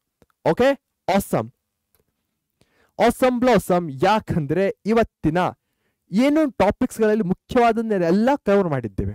ಕೊನೆಯದಾಗಿ ಉಳಿದಿರುವಂತಹದ್ದು PYQs, ಅದನ್ನು ಸಹ ಇದೇ ಜೋಶ್ನಲ್ಲಿ ಮುಗಿಸ್ಬಿಡೋಣ. ಮೊದಲನೇದು, shifting cultivation has decrease in India. ಎಲ್ಲರೂ ಕಮೆಂಟ್ ಬಾಕ್ಸ್ ನಲ್ಲಿ ಕೀವರ್ಡ್ಸ್ಗಳನ್ನ ಹಾಕಿ. ಯಾರ್ಯಾರು ಹಾಕ್ತಿರೋ ಅದರಿಂದ ನನಗೆ ಸಿಕ್ಕಾಪಟ್ಟೆ ಖುಷಿ ಆಗತ್ತೆ. ಹಾಗೆಯೇ ವಿಡಿಯೋವನ್ನ ಲೈಕ್ ಮಾಡಿ. ನಿಮ್ಮ ಪ್ರತಿಯೊಂದು ಲೈಕು ನನಗೆ ಹೆಚ್ಚಿನ ಮೋಟಿವೇಶನ್ ನೀಡುತ್ತೆ. ಯಾರ್ಯಾರು ನಮ್ಮ ಚಾನೆಲ್ ಅನ್ನ ಸಬ್ಸ್ಕ್ರೈಬ್ ಮಾಡಿಲ್ವೋ ದಯವಿಟ್ಟು ಸಬ್ಸ್ಕ್ರೈಬ್ ಅನ್ನ ಮಾಡಿ. ಆ ಸಬ್ಸ್ಕ್ರೈಬ್ ಸಹ ನಮಗೆ ಎಕ್ಸ್ಟ್ರಾ ಪುಷ್ ಅನ್ನ ನೀಡುತ್ತೆ. ಭಾರತದಲ್ಲಿ ಸ್ಥಳಾಂತರ ಬೇಸಾಯ ಕಡಿಮೆ ಆಗಿದೆ. ಯಾಕೆ ಬ್ಯಾನ್ ಮಾಡಿದ್ದಾರೆ? ಫಾರೆಸ್ಟ್ ಅನ್ನ ಕನ್ಸರ್ವ್ ಮಾಡಲಿಕ್ಕೆ. ಹಾಗೆ ಸ್ಥಿರ ಬೇಸಾಯದಲ್ಲಿ ಹೆಚ್ಚಳ ಆಗಿದೆ, ಶಾಶ್ವತ ಪರ್ಮನೆಂಟ್. ಗೌರ್ಮೆಂಟ್ ಬ್ಯಾನ್ ಮಾಡಿದೆ. Flowers grown in India. ಯಾವ್ಯಾವ ಫ್ಲವರ್ಸು? ಜಾಸ್ಮಿನ್, ಮಲ್ಲಿಗೆ ಇರಬಹುದು, ದುಂಡು ಮಲ್ಲಿಗೆ, ಸಂಪಿಗೆ, ಚೆಂಡು, ಸೇವಂತಿಗೆ, ಕನಕಾಂಬರ, ಗುಲಾಬಿ, ಲಿಲ್ಲಿ, ಮ್ಯಾರಿಗೋಲ್ಡ್, ಚಂಪಾ. ಸೊ ಇವೆಲ್ಲವೂ ಏನಿದೆ ಭಾರತದಲ್ಲಿ ಬೆಳೆಯುವ ಹೂವುಗಳು. 2 marks 4 points, 3 marks 6 points, 4 marks 8 points. Kharif ಮತ್ತೆ ರಬಿ ಸೀಸನ್ಸ್ಗಳ ನಡುವೆ ವ್ಯತ್ಯಾಸವನ್ನ ಬರೀರಿ. ಒಂದು ಖಾರಿಫ್ ಮುಂಗಾರು, ಮತ್ತೊಂದು ಪೋಸ್ಟೋ. ಸೊ ಇದು ಸೌತ್ ವೆಸ್ಟ್ ಮಾನ್ಸೂನ್ ಅಲ್ಲಿ ಆಗುತ್ತೆ, ಇದು ವಿಂಟರ್ ಮಂತ್ಸ್ ಅಲ್ಲಿ. ಜೂನ್ ಜುಲೈದಲ್ಲಿ ಏನು ಬಿತ್ತನೆ ಮಾಡಲಾಗುತ್ತೆ, ಸೆಪ್ಟೆಂಬರ್ ಅಕ್ಟೋಬರ್ದಲ್ಲಿ ಹಾರ್ವೆಸ್ಟ್ ಮಾಡಲಾಗುತ್ತೆ. ಅದೇ ಇದು October November to February March ಆಗುತ್ತೆ. ಮುಖ್ಯ ಬೆಳೆಗಳು paddy, ragi, cotton, jowar, maize, oil seeds. ಇಲ್ಲಿ ಗೋಧಿ ಅಥವಾ ವೀಟ್ ಮುಖ್ಯ ಬೆಳೆಯಾಗಿದೆ. Next very very important question, ಎಷ್ಟು ಸಲ ಕೇಳಿದ್ದಾರೆ ನೋಡಿ, ಪ್ರತಿಯೊಂದು ಎಕ್ಸಾಮ್ ಅಲ್ಲೂ ಕೇಳಿದ್ದಾರೆ ಅಂತ ಹೇಳ್ಬಹುದು. Importance of agriculture. April 2020, July 2020, September 2020, 2019. Importance of agriculture in economic progress. Agriculture helped in the development of secondary and tertiary sectors. Secondary ಅಂದ ಕೂಡಲೇ ಯಾವ ಸೆಕ್ಟರ್ ಬರುತ್ತೆ? ಇಂಡಸ್ಟ್ರೀಸ್ಗಳು ಬರುತ್ತೆ, ರಾ ಮೆಟೀರಿಯಲ್ಸ್. ಅದೇ ಟರ್ಷರಿ ಅಂದ ಕೂಡಲೇ ಏನು? ಟ್ರಾನ್ಸ್ಪೋರ್ಟೇಷನ್ ನೆನಪಿಗೆ ಬರಬೇಕು, ಬ್ಯಾಂಕಿಂಗ್ ನೆನಪಿಗೆ ಬರಬೇಕು. ಸೊ ಇವೆಲ್ಲವೂ ಸೇಮ್ ಕ್ವಶನ್ ಆನ್ಸರ್ ಆಗಿದೆ, ಡಿಫ್ರೆಂಟ್ ಫಾರ್ಮೆಟ್ ಅಲ್ಲಿ ಕೇಳಿದ್ದಾರೆ. Very very important. Main occupation ಆಗಿದೆ ಭಾರತದ್ದು, ಮುಖ್ಯ ಉದ್ಯೋಗ. All parts of the country, ಎಲ್ಲಾ ಭಾಗಗಳಲ್ಲಿ ಕಾಣಬಹುದಾಗಿದೆ. Food grains, huge population of the country. Food grains ಅನ್ನ ಕೊಡುತ್ತೆ. ಲೈಫ್ ಸಬ್ಸಿಸ್ಟೆನ್ಸ್ ಆಕ್ಯುಪೇಷನ್, ಜೀವನಾಧಾರ ಉದ್ಯೋಗವಾಗಿದೆ. ಮೋರ್ ಎಂಪ್ಲಾಯ್ಮೆಂಟ್ ಆಪರ್ಚುನಿಟೀಸ್, ಆಲ್ಮೋಸ್ಟ್ ಹೇಳಿದ್ದೇನೆ. Many industries in India depend on the raw material, ಕಚ್ಚಾ ಪದಾರ್ಥಕ್ಕೋಸ್ಕರ ಇದ್ರ ಮೇಲೆ ಡಿಪೆಂಡ್ ಆಗಿದೆ. Indirectly agriculture nurtures many industries. Chemical ಇರಬಹುದು, ರಾಸಾಯನಿಕ ಗೊಬ್ಬರ, ಕೀಟನಾಶಕ, ಕೃಷಿ ಉಪಕರಣಗಳನ್ನ ತಯಾರಿಸುವ ಕೈಗಾರಿಕೆ. ಹಾಗೆ ಟರ್ಷರಿ ಆಕ್ಯುಪೇಷನ್ ಇರಬಹುದು, ಟ್ರಾನ್ಸ್ಪೋರ್ಟ್, ಟ್ರೇಡು, ಬ್ಯಾಂಕಿಂಗು, ಇಲ್ಲೂ ಸಹ ಸಪೋರ್ಟ್ ಮಾಡುತ್ತೆ. ಏನೇ ಡೌಟ್ಸ್ ಇದ್ರು ನಾವು ಟೈಮ್ ಸ್ಟ್ಯಾಂಪ್ ಅನ್ನ ಕೊಟ್ಟಿದ್ದೇವೆ, ಅದರ ಹೆಲ್ಪ್ ಅನ್ನ ಪಡೀರಿ. Okay, awesome. What are the requirements essential to cultivate wheat and sugarcane. ಗೋಧಿ ಮತ್ತು ಕಬ್ಬು ಬೆಳೆಯಲು ಅಗತ್ಯವಾದ ಅವಶ್ಯಕತೆಗಳು ಯಾವುವು? ಗೋಧಿ ಯಾವ ಬೆಳೆ? ವೀಟ್. ಹಾಗೆ ಶುಗರ್ ಕೇನ್ ಯಾವ ಬೆಳೆ? ಎರಡಕ್ಕೂ. ಶುಗರ್ ಕೇನಿಗೆ ಹೆಚ್ಚಿನ ನೀರಿನ ಅವಶ್ಯಕತೆ ಇದೆ. ಅದೇ ವೀಟ್ ಏನು? ರಬಿ ಬೆಳೆಯಾಗಿದೆ. ಸೊ ಶುಗರ್ ಕೇನ್ ಭಾರತದಲ್ಲಿ ಮೂಲ, ವೀಟ್ ರಬಿ ಕ್ರಾಪ್ ಆಗಿದೆ. Sugar cane second place in the world ಇದೆ ಭಾರತ ಉತ್ಪಾದನೆಯಲ್ಲಿ. ಇದು ವೀಟ್ ಅಲ್ಲಿ ಲೀಡಿಂಗ್ ಎಕ್ಸ್ಪೋರ್ಟಿಂಗ್ ಕಂಟ್ರೀಸ್ ಆಗಿದೆ, ವಿಶ್ವದ ಪ್ರಮುಖ ರಫ್ತು ರಾಷ್ಟ್ರ ಆಗಿದೆ.